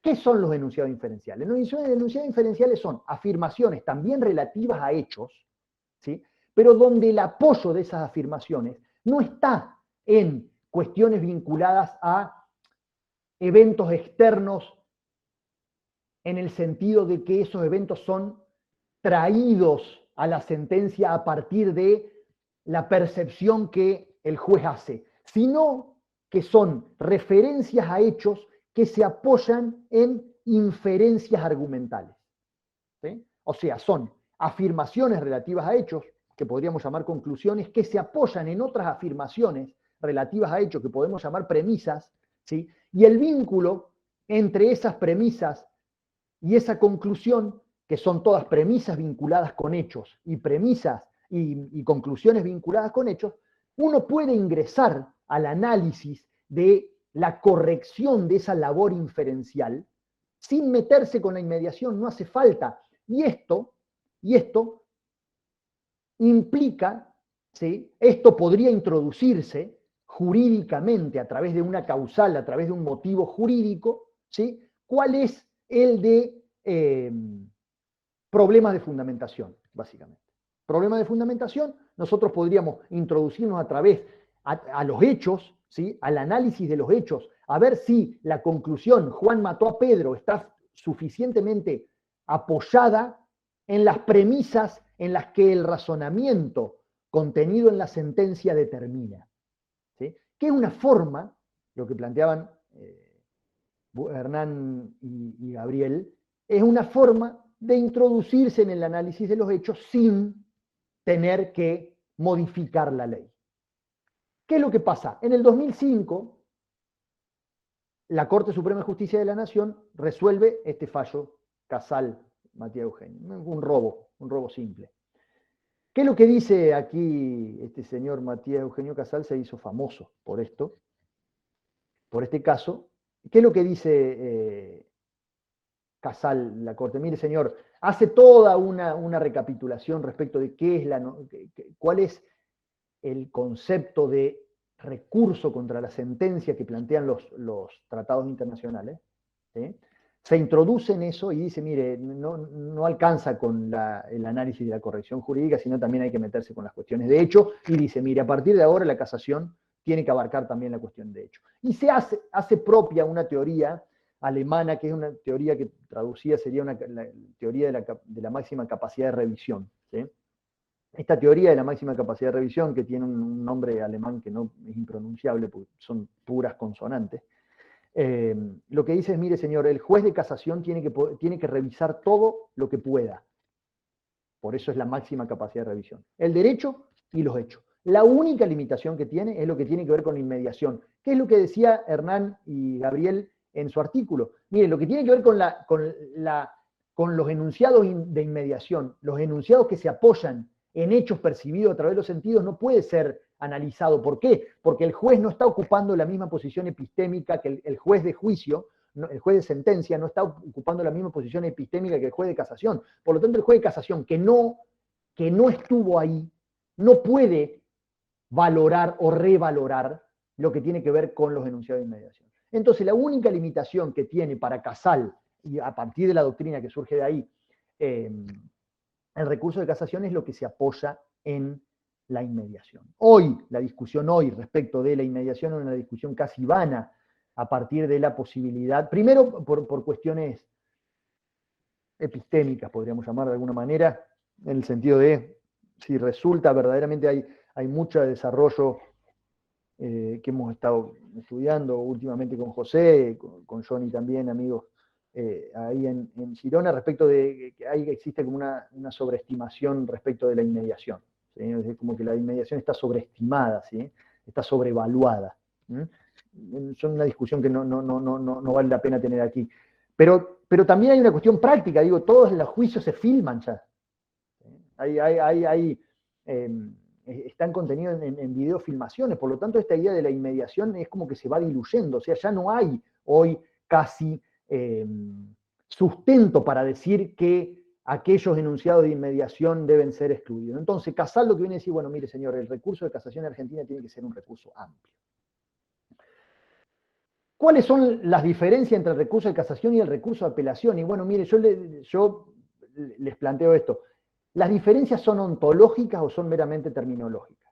A ver, yo tomé una parte de este fallo de la Corte Suprema del Perú, que está citado ahí abajo, recurso de casación 1897-2019 de la Libertad, parágrafo 3º, punto 5º, página 25 y 26, donde hace una referencia a lo que ha sido el recurso de apelación históricamente, y dice así: que desde la perspectiva histórica y comparada, nuestro sistema de recursos está centrado como el más importante en el recurso de apelación, medio de impugnación devolutivo y ordinario, creado para corregir los errores eventualmente cometidos en la primera decisión, de suerte que el juez Dacuen tiene la vía libre para hacer lo que habría podido y debido hacer el primer juez, así como decidir según justicia. Esta es una cita de Carneluti.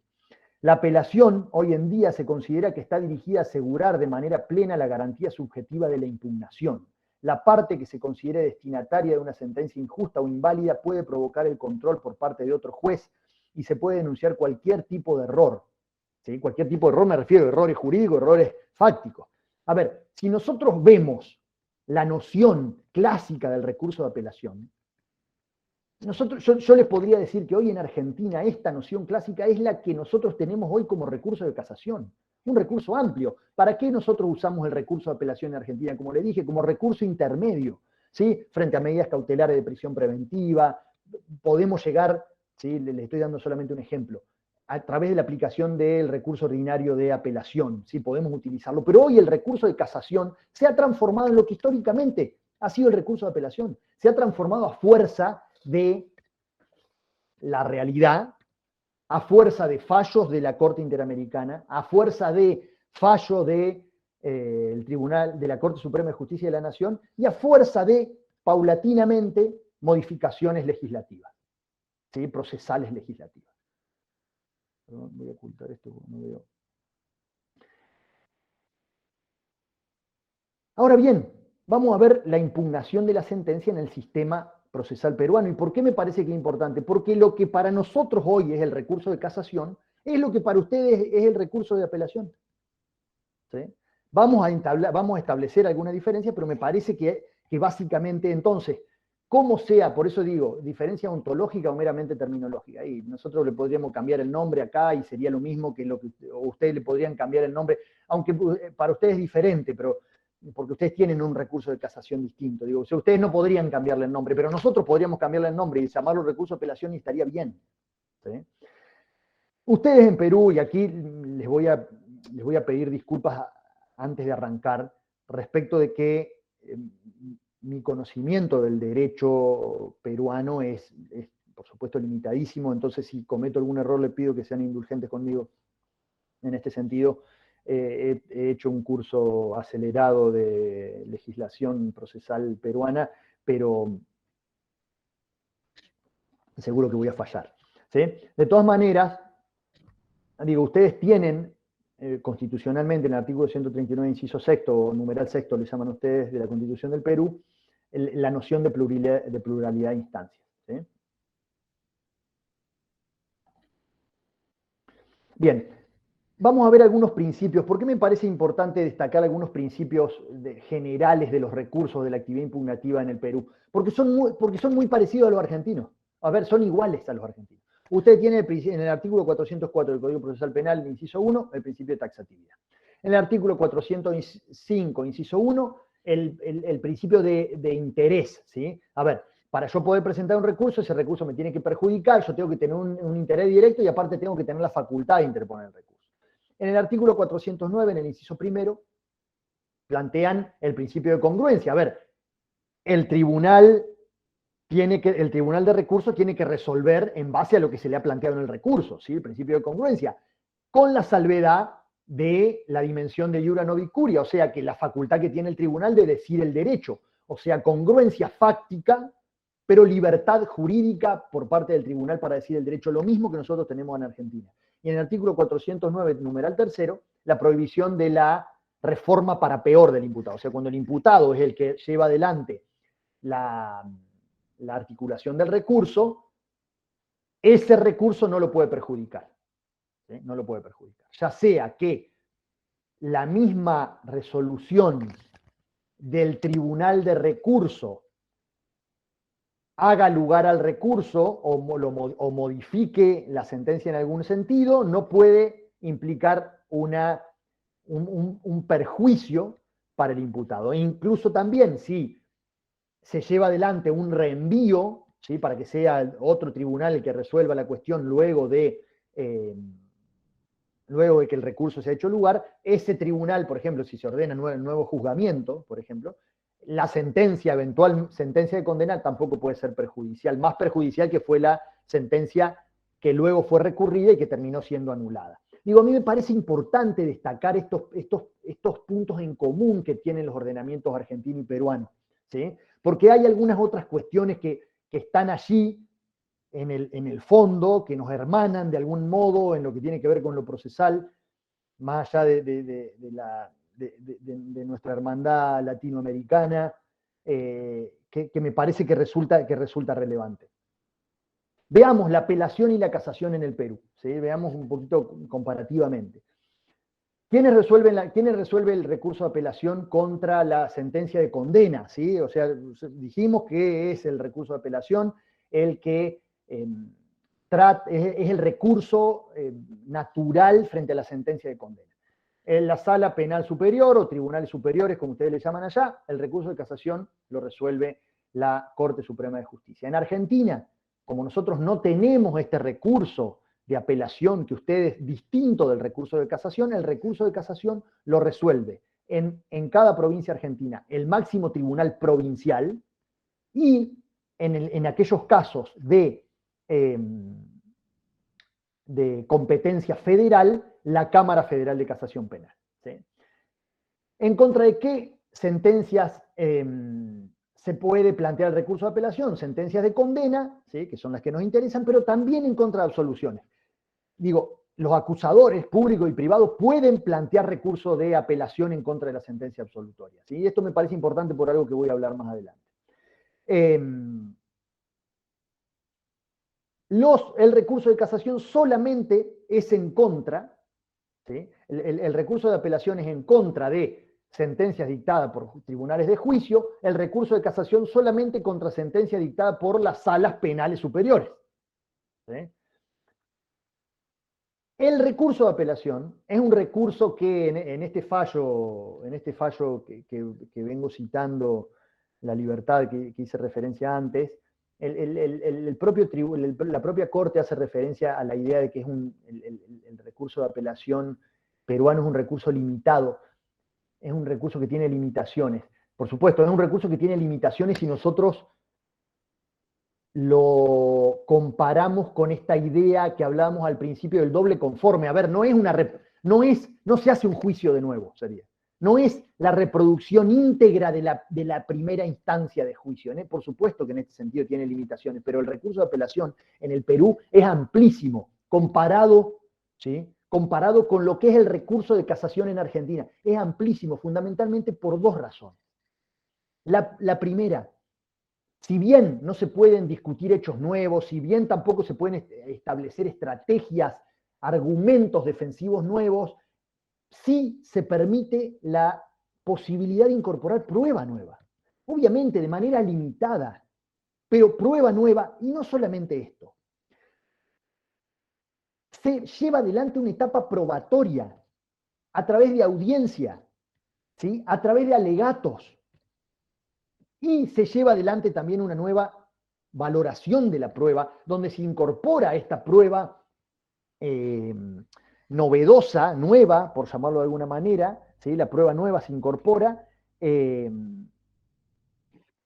y hay algunas limitaciones respecto a prueba, o sea, prueba respecto de la cual no soy yo el que se les tiene que decir esto, que ustedes ya lo saben, pero básicamente, rápidamente, y posiblemente me olvide alguna de las posibilidades. Prueba que no hubiera sido conocida originalmente por el recurrente en el momento del juicio. ¿Sí? Prueba que habiendo sido planteada y aceptada no se hubiera podido llevar adelante. ¿Sí?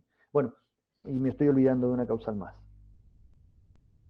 Esto es impensable en Argentina. En Argentina esto es impensable. La prueba es la prueba del juicio. No hay prueba nueva, no hay audiencia, no hay posibilidad de etapa de alegaciones. ¿Sí? La valoración de la prueba es la prueba, básicamente, prueba documental, ¿sí? Prueba testimonial documentalizada, ¿sí? Ya sea en un soporte digital o en un soporte papel, ya sea en un video o en un soporte, otro tipo de soporte digital o de audio o en un soporte papel, ¿sí? Y ahí se termina. ¿Sí? Una gran diferencia que hay. Por eso digo, el recurso de apelación contra la sentencia de condena en el Perú es mucho más rico que nuestro recurso de casación. Muchísimo más rico. Y eso es algo que yo valoro y verdaderamente me sorprendió muy gratamente cuando me puse a estudiar para la charla de hoy. Paralelamente, el recurso de casación peruano es un recurso, sí, verdaderamente de puro derecho, donde las causales son inobservancia de garantías procesales, ¿sí? Y materiales, inobservancia de normas procesales sancionadas con pena de nulidad, errónea interpretación o aplicación de la ley sustantiva, cuestiones de plenamente de derecho, ilogicidad en la motivación, cuestiones plenamente de derecho, y apartamiento de la jurisprudencia de la Corte. Fíjense cómo el recurso de casación peruano toma nuevamente esta función nomofiláctica del recurso de casación de los tribunales de casación franceses, ¿sí? Digo, esto que les decía yo de la Corte de Casación como la interpretación por parte del Tribunal de Casación de la ley es una interpretación que transforma la ley, de alguna manera, ¿sí?, a lo que la interpretación del tribunal dice. La ley pierde, ¿sí?, esa autonomía, por llamar, esa vida propia, y pasa a transformarse en la interpretación del tribunal, y en este contexto el tribunal lleva adelante esa función unificadora de la interpretación de la norma, ¿sí? Entonces tiene un recurso de casación en el Perú, un recurso de casación muy claramente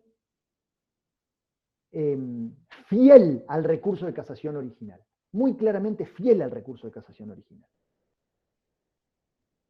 Y esto a mí me parece destacable, un recurso de apelación poderoso, amplio, y un recurso de casación fiel al recurso de casación original. ¿Qué es lo que dice esta sentencia a la que estaba haciendo referencia? Que es una sentencia muy nueva, por eso extraje algunas partes de ahí.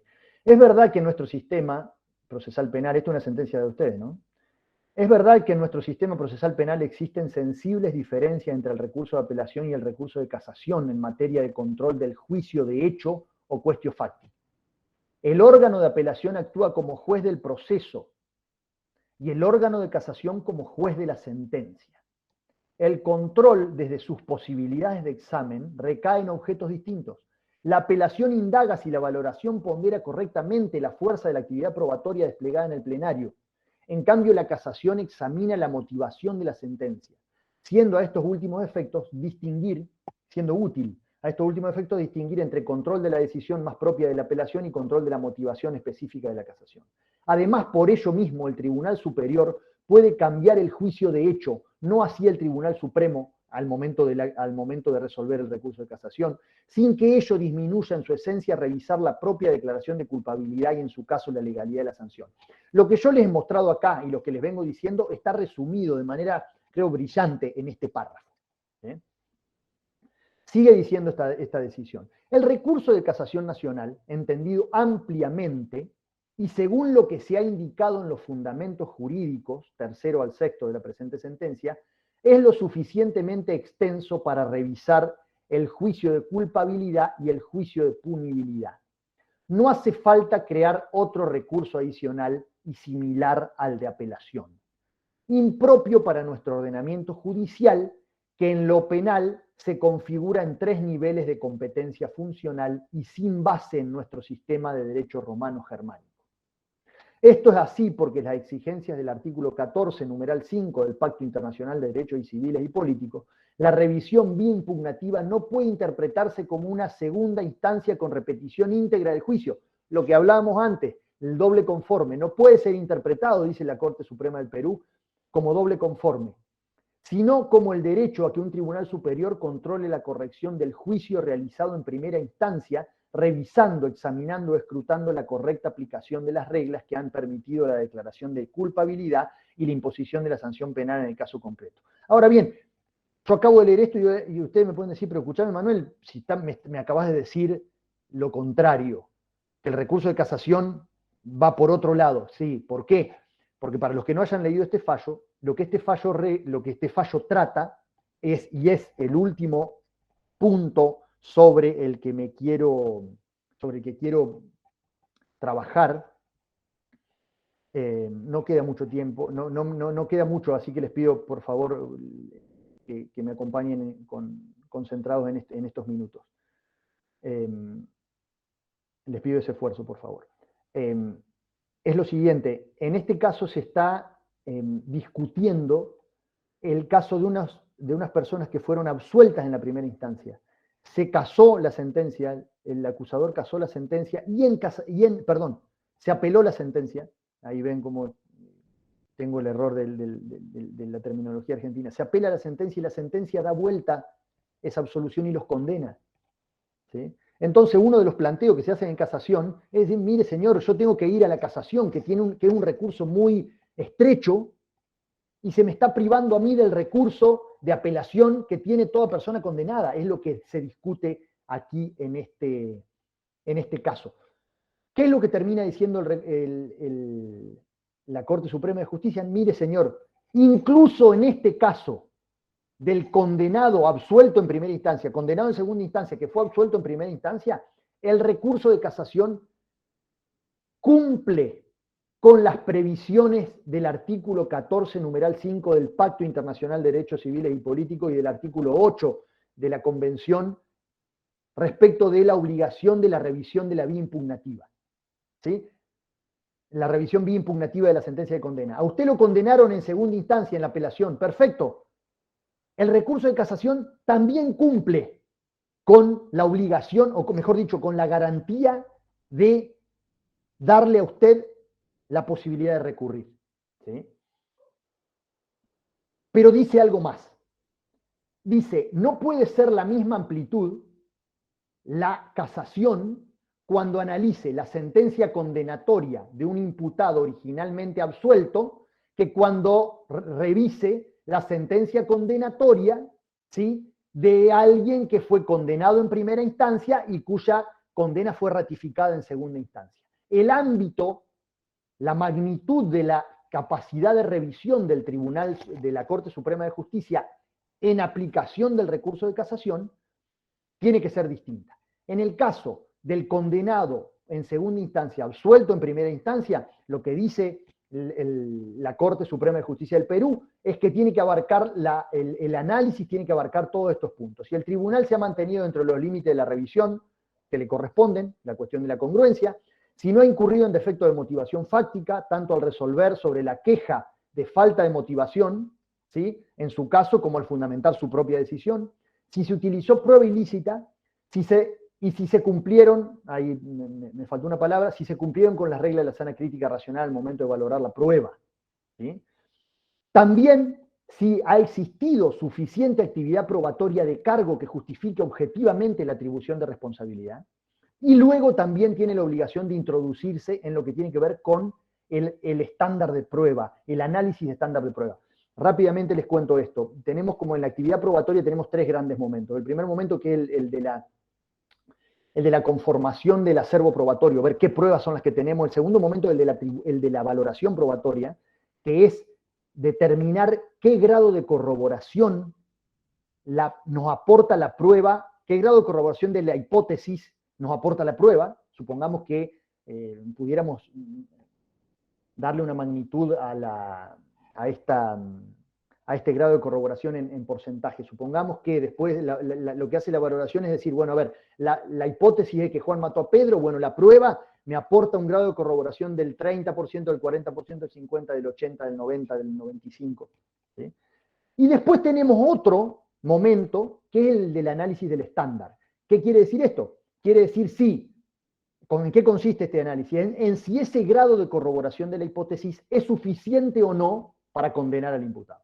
Supongamos que nosotros dijéramos que la hipótesis ha sido, a partir de la valoración de la prueba, ha sido corroborada en un 85%, ese 85% alcanza el estándar, es suficiente para condenar al imputado. Este es el análisis de estándar de prueba. Entonces, lo que dice la Corte Suprema del Perú es que en aquellos casos donde el imputado que fue absuelto en primera instancia luego fue condenado en sede de apelación, el recurso de casación tiene que ser un recurso para poder cumplir las previsiones de los pactos internacionales de un medio impugnativo amplio, tiene que abarcar todos estos puntos. Si solamente es una casación contra una sentencia de primera instancia condenatoria que fue ratificada en segunda instancia, solamente alcanza con el análisis de los puntos 1, 2, 3 y 4.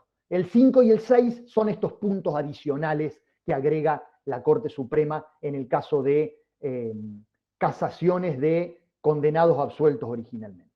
¿Sí? ¿Qué solución le vino a dar Argentina a esto? ¿Qué solución le vino a dar a Argentina a este problema de aquel sujeto que fue absuelto en primera instancia y luego condenado en sede de casación en Argentina? Recuerden, en casación en Argentina. Fue condenado en sede de casación. Bueno, el tipo se queda sin casación. Lo único que le quedaba es el recurso ante la Corte. ¿Qué es lo que vino a decir la Corte Suprema de Justicia de la Nación? Lo que vino a decir la Corte Suprema de Justicia de la Nación, mire señor, Vamos a leerlo rápidamente. Si la imputada fue absuelta por un tribunal oral y luego condenada por la Cámara Federal de Casación Penal, el derecho al doble conforme, reconocido por la Convención Americana, fíjese acá como el doble conforme es interpretado como doble instancia. Debe ser interpretado como doble instancia. No puede ser cumplido a través del recurso extraordinario federal ante el escaso margen revisor que tiene la Corte Suprema de Justicia de la Nación y que dejaría fuera una cantidad de aspectos esenciales que no podrían ser abordados, por lo que corresponde remitir la causa a la Cámara mencionada, o sea, a la Cámara Federal de Casación Penal. Lo que hace la Corte Suprema es reenvía el caso de nuevo a la Cámara Federal de Casación Penal, lo reenvía, ¿sí? Para que se designe una nueva sala de ese tribunal, o sea, otros jueces de la Cámara Federal de Casación Penal son los que tienen que evaluar la nueva casación que se le da derecho al imputado a presentar. ¿Sí? O sea, en contra del fallo dictado por la Cámara Federal de Casación Penal que lo condena, se puede presentar una nueva casación que la misma Cámara Federal de Casación Penal, con otra integración, otra sala de la Cámara, tiene que revisar. ¿Sí? La cláusula del artículo 8, inciso segundo de la Convención, en tanto menciona que es un juez o tribunal superior quien ejerce la revisión, no constituye un obstáculo para que sea la propia Cámara Federal de Casación Penal, por intermedio de una sala distinta de aquella que dictó la condena, el tribunal encargado de revisar esta, ya que la referencia a un juez o un tribunal superior debe entenderse como la exigencia de que el órgano revisor pueda brindar garantías de independencia e imparcialidad suficientes. Entonces, por eso se le llama casación horizontal, porque es un órgano de la misma jerarquía, pero por supuesto no los mismos jueces, pero un órgano de la misma jerarquía, la Cámara Federal de Casación Penal, con otra integración, la que tiene que analizar esta casación. ¿Sí? Bueno, esto lo vuelve a decir en este fallo, este es un fallo Duarte, ¿sí? este fallo del 2012, ¿sí? Y en este fallo PSM sobre homicidio simple, es un fallo del 2019, que la Corte va un poquito más allá y lo que dice es, mire señor, tienen que llevarse adelante las modificaciones legislativas necesarias para poder cumplir con esto, ¿sí? Con esto que yo estoy ordenando acá. ¿Por qué? Porque si no, la Cámara Federal de Casación Penal sigue rechazando las casaciones que se le presenten en caso de condenas aplicadas recién en esa instancia. El imputado tiene que venir a la Corte Suprema para que la Corte Suprema le dé la orden a la Cámara de Casación Penal nuevamente a que revise. Esto naturalmente priva al imputado, al condenado, de un recurso inmediato, un recurso rápido, eficaz y sin dilaciones. Esto es lo que viene a decir en este fallo. ¿Sí? Los más y los menos de ambos sistemas. Ya termino. Los más y los menos de ambos sistemas. De Argentina, el recurso, que es el recurso de casación, es menos amplio contra la sentencia de primera instancia. ¿Sí? Está más cerca de esta idea de la doble instancia. Esto es un punto negativo desde mi punto de vista respecto del recurso contra la sentencia de condena en Argentina.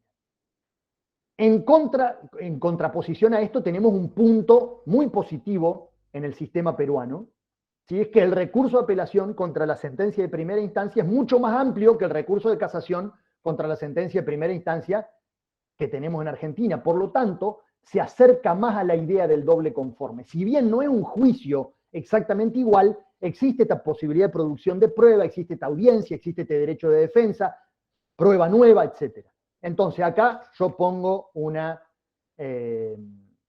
punto a favor del sistema peruano. Ahora bien, ¿qué es lo que creo que es la fortaleza del sistema argentino? Este recurso de casación horizontal, que es más amplio para el condenado absuelto en primera instancia. ¿Por qué? Porque en el Perú el recurso para el que fue condenado en segunda instancia, que fue absuelto en primera instancia, es solamente un recurso de casación, que por más que la Corte Suprema lo haya ampliado, en este tipo de casos nunca va a tener la misma dimensión que el recurso de apelación peruano. Siempre va a ser un recurso más menos amplio, ¿sí? Entonces yo acá lo que digo es, bueno, el recurso de casación, esta idea de la casación horizontal en Argentina, ¿sí? Me parece que pone en un pie de igualdad tanto al que es condenado en primera instancia como al que es condenado en segunda instancia. Mientras que el recurso de casación peruano, por más amplio que pretenda ser, nunca va a ser como el recurso de apelación peruano, que es amplísimo y espectacular. ¿Sí? Entonces, esto son los más y los menos. ¿Cuál sería un sistema superador para mí? Con esto termino. Un recurso contra la sentencia de condena de primera instancia del tipo de apelación peruana. Esto es lo que yo creo. Lo mejor de los dos sistemas, este punto a favor. El recurso contra la sentencia de condena de primera instancia del tipo de apelación peruana es mucho mejor que el de Argentina, entonces esto yo creo que es algo que debe permanecer. Y lo otro es que el recurso, mejor dicho, que la segunda instancia frente a un imputado que ha sido condenado, ha sido absuelto en la primera instancia y condenado en la segunda instancia, se aplique el instituto, se aplique en el Perú, y esto es lo que propongo, les propongo a mis amigos peruanos, que se aplique en el Perú el instituto de la apelación horizontal, que sea otra sala, ¿sí?, del Tribunal Superior, ¿sí?, o que se conforme quizá con jueces civiles de la sala. Yo no sé si los tribunales penales superiores es un tribunal colegiado de 3. Acá la sala de casación penal, la Cámara Federal de Casación Penal son 4 salas de 3. Yo no sé cómo se conforman allá. Pero supongamos que fueran solamente 3, nada más que 3. Bueno, quizá los jueces de la sala civil podrían participar en este contexto, ¿sí? Entonces me parece que la implementación del recurso del tipo de apelación peruana horizontal contra la sentencia de condena dictada por el Tribunal de Apelaciones contra el imputado absuelto en primera instancia, me parece que es lo mejor de los dos sistemas. O sea, para nosotros es muy difícil traer esto porque implicaría una modificación institucional muy grande, porque tenemos que crear un sistema de apelación que nosotros no tenemos hoy, pero me parece que es mucho más económico para ustedes plantear un sistema de apelación horizontal, porque ustedes ya tienen creado en el Perú los tribunales de apelación. ¿Sí? Los tribunales de apelación ya los tienen creados, ya saben qué es lo que los tribunales de apelación hacen. Lo único que tienen que hacer es hacerlo de nuevo, pero con otra integración. Así que bueno, gracias, les agradezco mucho. Ese es mi correo electrónico. Estoy a su disposición para lo que necesiten y ahora vamos a las preguntas. Claro que sí. Muchas gracias, Manuela. Excelente la exposición y bueno, varios comentarios, ¿no? Muy interesante tu presentación. Y bueno, también seguramente sabes, te acabo de mandar el artículo de Jordi Nieva Fenol sobre el origen de la casación, que es inglesa, ¿no? Lo vi.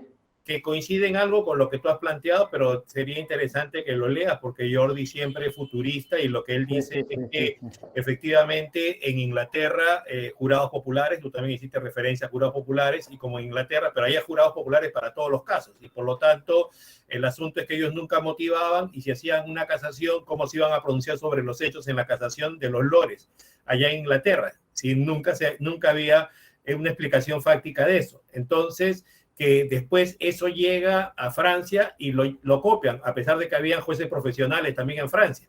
Y el problema es que después eso termina a Italia, y en Italia llega a Argentina, como tú acabas de indicar, y bueno, en parte coincide, ¿no?, con lo que tú también has indicado, ¿no? Entonces es interesante, ¿no? Interesante que los maestros, tú has citado también a Carneluti, el libro, todo, pero cómo es que ahora haya nuevos investigadores como Nieva que se dediquen a ir, ¿no?, a las mismas fuentes y todo, y ya hagan una reconstrucción y nos den esta clase de orientaciones y que nos ayuden también, ¿no? Totalmente. Para tomar mejores decisiones y de tal manera, pues, que así es más fácil pensar que también puede haber un pronunciamiento sobre el aspecto fáctico a través de las casaciones, ¿no? Especialmente en países como los tuyos. La sentencia que tú has revisado, la verdad que es el primer pronunciamiento que hay en esta clase de casos, ¿no? Es la casación 1897-2019, que es de la Libertad, es del 25 de agosto del 2021. Se lo estoy mandando a César Tazaico,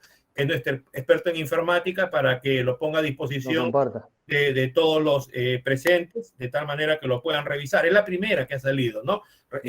Eso ha sido un problema realmente, a pesar de que en el Código Procesal Penal desde el 2004 estaba prevista la condena del absuelto, arrancó recién la vigencia del código el 1 de julio del 2006, y ha habido mucho debate en la Corte Suprema, ha habido muchas sentencias, especialmente cuando salió la sentencia del caso Mohamed versus Argentina del 2012, que dijo que no había ningún problema de afectación a derechos fundamentales, que eso puede ocurrir siempre que se garantice una tercera instancia, ¿no?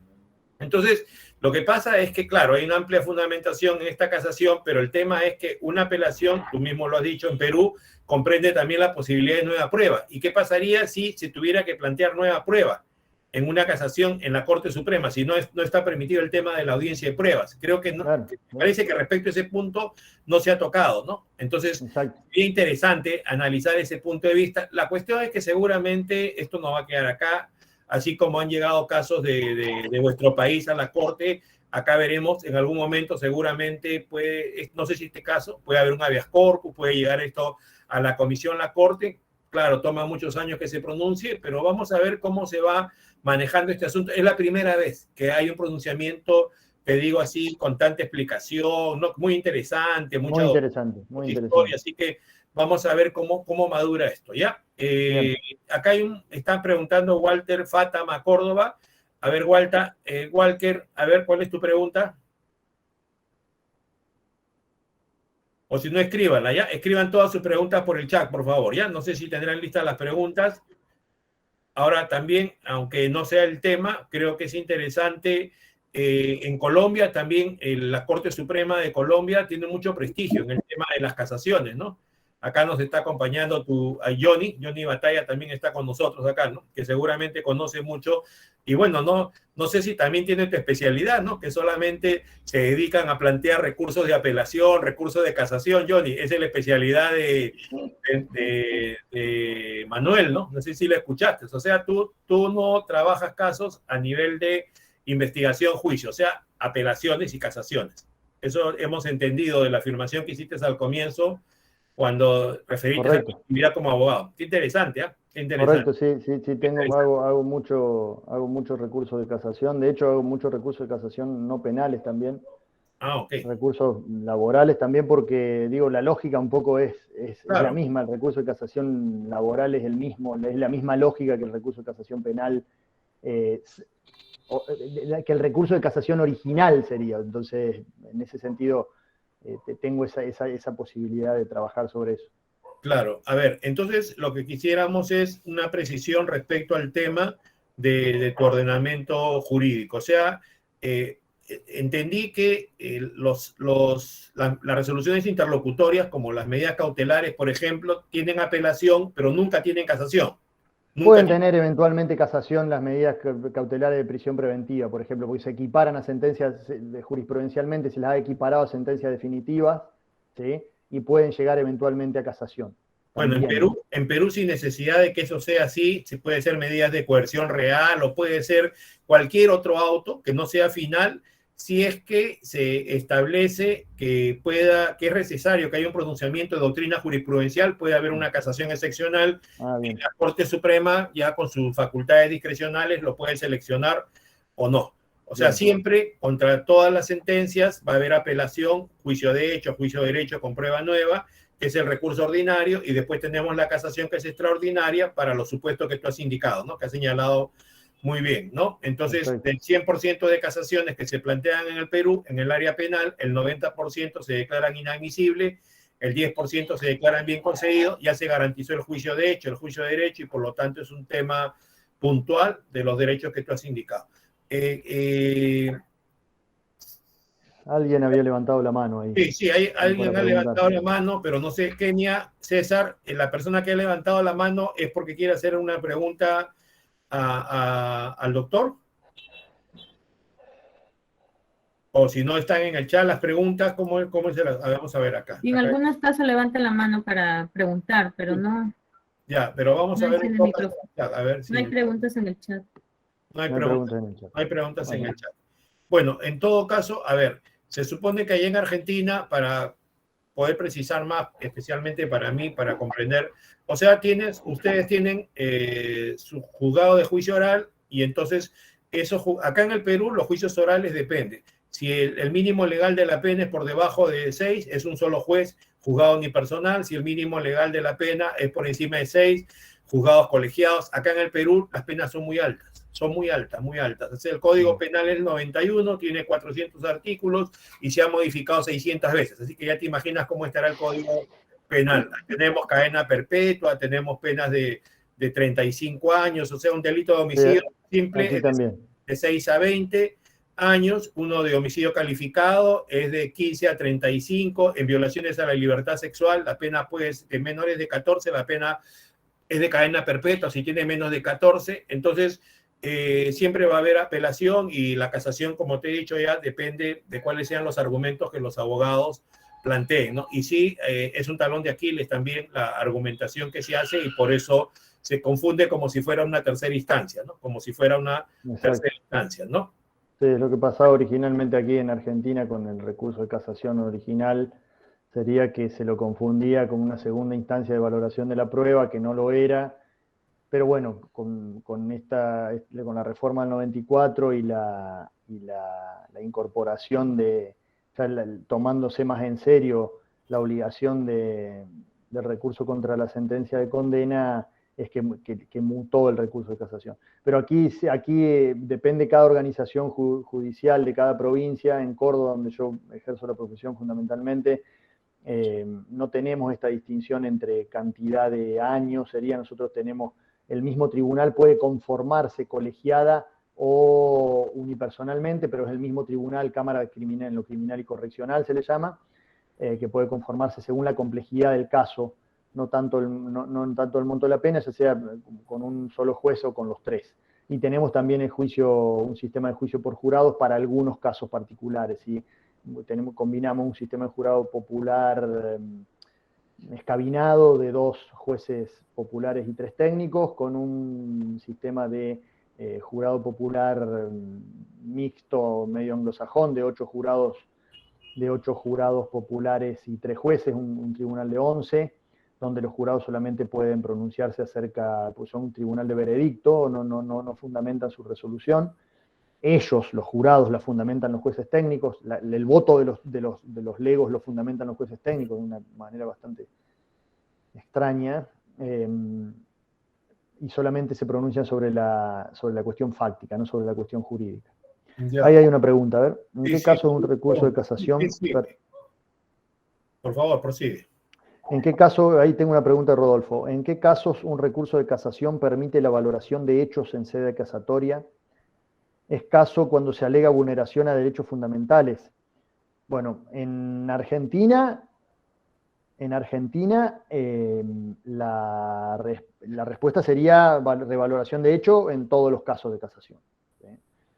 En el Perú me animaría a decir, y acá José te pido que me corrija, en el Perú me animaría a decir que en ningún caso se podrían valorar hechos nuevos, nuevamente la prueba en la casación, aunque tenemos que tener en cuenta estas cuestiones a las cuales hacía referencia antes, relativas a, por ejemplo, la evaluación de la justificación de la motivación fáctica, por ejemplo. Bueno, la justificación, este fallo que estamos comentando, dice mucho. Hoy ya la diferencia entre la cuestión fáctica y la cuestión jurídica se diluye, ¿sí? Porque en definitiva los hechos siempre están vinculados con la norma, ¿sí?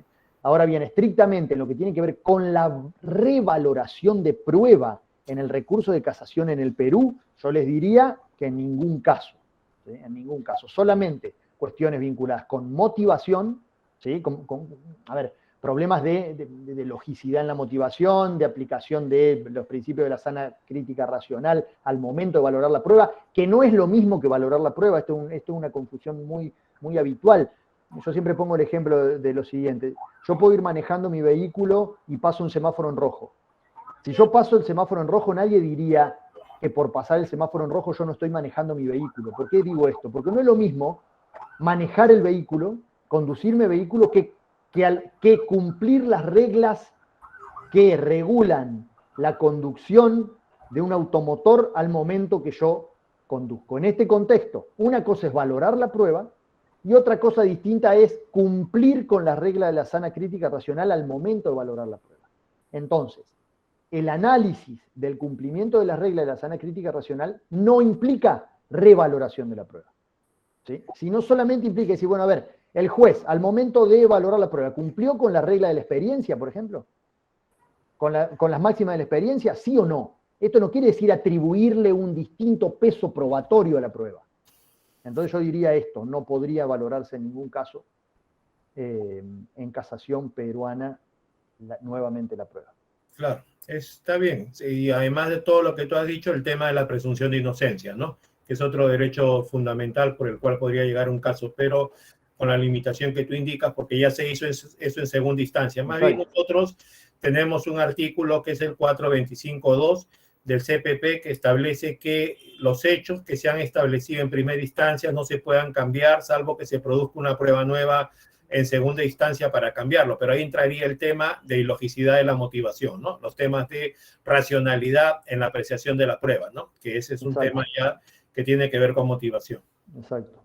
Bien.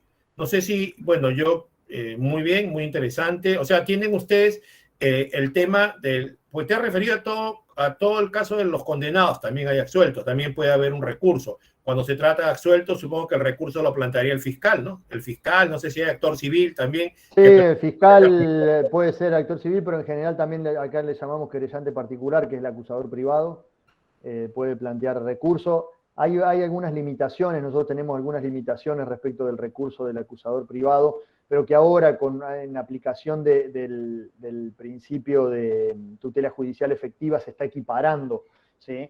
Se está tratando de equiparar el ámbito de facultades recursivas también de la víctima, ¿sí? Entonces, se está parangonando bastante ambos ámbitos. Sí, solo para darte respuesta. Acá el tema ese que tú planteabas de la casación horizontal allá y que está haciendo la solución, que devuelven el caso y que podría terminar en jueces civiles, acá no sería necesario en casi todas las cortes, porque todas tienen un alto número, le llamamos acá jueces superiores que trabajan en las salas de apelación y por lo tanto hay muchas salas, muchos colegiados penales. Entonces el único problema sería que el colegiado que ya conoció anteriormente y que ahora tiene que ser examinado sea otro, porque en la Constitución política no se establece que tenga que ser esa tercera instancia una sala de la Corte Suprema. Exacto, que sea un tribunal superior. Se pensó alguna vez que eso podía ser así, incluso en casaciones anteriores se fundamentó en ese sentido, se quería que el órgano de gobierno del Poder Judicial del Perú cree que esa es su especialidad en cada Corte Superior, o si no, se propuso para que el Congreso haga una adición al Código Procesal Penal para que se cree el tema de la tercera instancia en las Cortes Superiores, pero eso no prosperó, ahí se quedó hasta que ha llegado este caso. Este es el primer caso donde hay un pronunciamiento en ese sentido y por lo tanto vamos a ver la evolución y el desarrollo de lo que va a pasar. Entonces en Argentina, ustedes más o menos es que hay un juicio oral, termina en una condena, entonces no hay apelación, pero hay casación, ¿no? Hay casación. Esa casación va a la Suprema de ustedes, a la Corte Suprema de ustedes, la Corte Suprema lo declara fundado y si está mal la condena, lo declara nulo y lo devuelve a la misma Corte Superior para que otro colegiado revise en segunda instancia. No, directamente lo que hace, ahora ya no lo está haciendo más, porque ya la Cámara Federal de Casación Penal ya ha hecho eco de la jurisprudencia de la Corte, entonces ya no hace más ese ida y vuelta. Directamente, cuando en segunda instancia el absuelto en primera es condenado en segunda instancia, es condenado en sede casatoria, se presenta una nueva casación en sede casatoria que otros jueces de ese mismo tribunal resuelven. En la misma Corte Superior, entonces. Exactamente, lo que ustedes llaman la Corte Superior es para nosotros... En cada provincia tienen un ente que se pronuncia en casación independientemente a la Corte Suprema que ve otras situaciones en casación. Exacto. Bien, la Corte Suprema solamente con recurso extraordinario. Va a través de recurso extraordinario que tiene este contenido más que todo de revisión constitucional, ¿sí? Más que todo de revisión constitucional de actos del Estado serían leyes o actos individuales del Estado, actos ejecutivos, por ejemplo. Ya, pero en penal, por ejemplo, en penal llega algo a la... algo a la Corte, la Corte ha creado jurisprudencialmente también una una causal de recurso extraordinario que no es legal, que es jurisprudencial, mejor dicho, no surge de la ley, sino de la jurisprudencia, que es la teoría de la doctrina de la arbitrariedad de la sentencia. Que en la teoría de la doctrina de la arbitrariedad de la sentencia lo que hace la Corte Suprema es todo aquello que cree que es muy injusto, lo mete por la teoría de la arbitrariedad. Claro, claro. Entonces ahí se puede meter a valorar pruebas, hace lo que quiere ahí la cosa. Claro, es lo que tú dijiste, ¿no? Entra por la ventana. Exacto, mete por la ventana lo que no puede entrar por la puerta. Ya, acá dice Anderson García, ¿por qué se dice que un recurso de casación es de carácter extraordinario? Bueno, originalmente lo que diferenciaba el recurso extraordinario de los recursos ordinarios era que los recursos ordinarios tenían un amplio espectro de motivos por el cual se podía ingresar, sería, ¿sí? Los recursos extraordinarios eran mucho más limitados. Actualmente ya la casación en Argentina ya dejó de ser un recurso extraordinario y pasó a ser un recurso ordinario, porque se puede entrar del mismo modo que ustedes entran a la apelación por esas mismas causales, pero con mucho más limitaciones probatorias.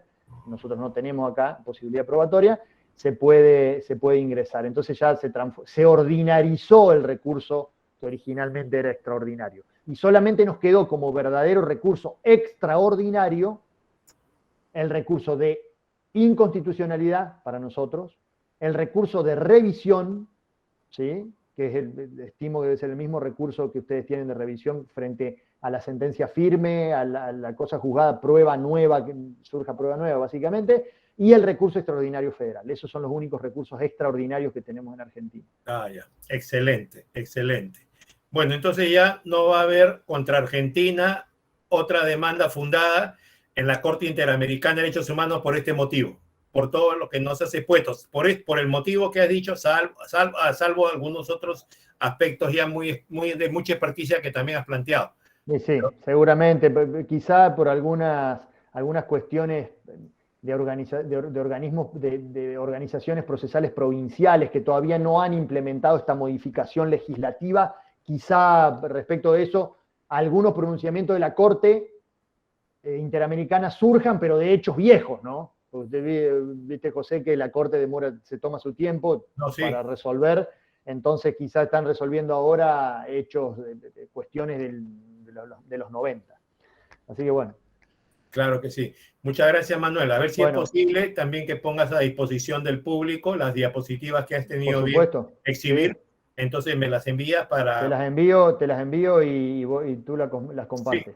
Sí. Bueno, gracias, Manuel Andrés Calderón Meiner, por esta magnífica exposición, especialmente por el tiempo que has empleado, por llegar a todo nuestro país, porque te ven en directo, pero esto queda colgado en el aula que existe de EFAJA Lima. EFAJA Lima es una escuela que tiene más de 25 años creada. Yo estoy de director desde el año 2002. No tenemos presupuesto, pero siempre encontramos personas como tú, muy calificadas, que colaboran y por lo tanto no solamente nos ven auxiliares de justicia, sino muchos jueces, fiscales, abogados litigantes, toda la comunidad en general siempre ve, y por lo tanto tu grabación va a quedar a disposición de todos ellos para que sigamos aprendiendo un poco más de lo que pasa respecto a los medios tributatorios en Argentina y el derecho comparado que has tenido bien hacer con nuestro país, ¿ya? Entonces, a nombre de la Escuela de Formación de Auxiliares Jurisdiccionales que dirijo, de Lima, te entrego este certificado, Manuel Calderón Meiner. Muchas gracias por tu esfuerzo y por colaborar gratuitamente con nosotros. Bueno, gracias, José, gracias por todo, gracias por la invitación, siempre a disposición. Un fuerte abrazo a la distancia para todos los hermanos peruanos. Gracias. Gracias, chao.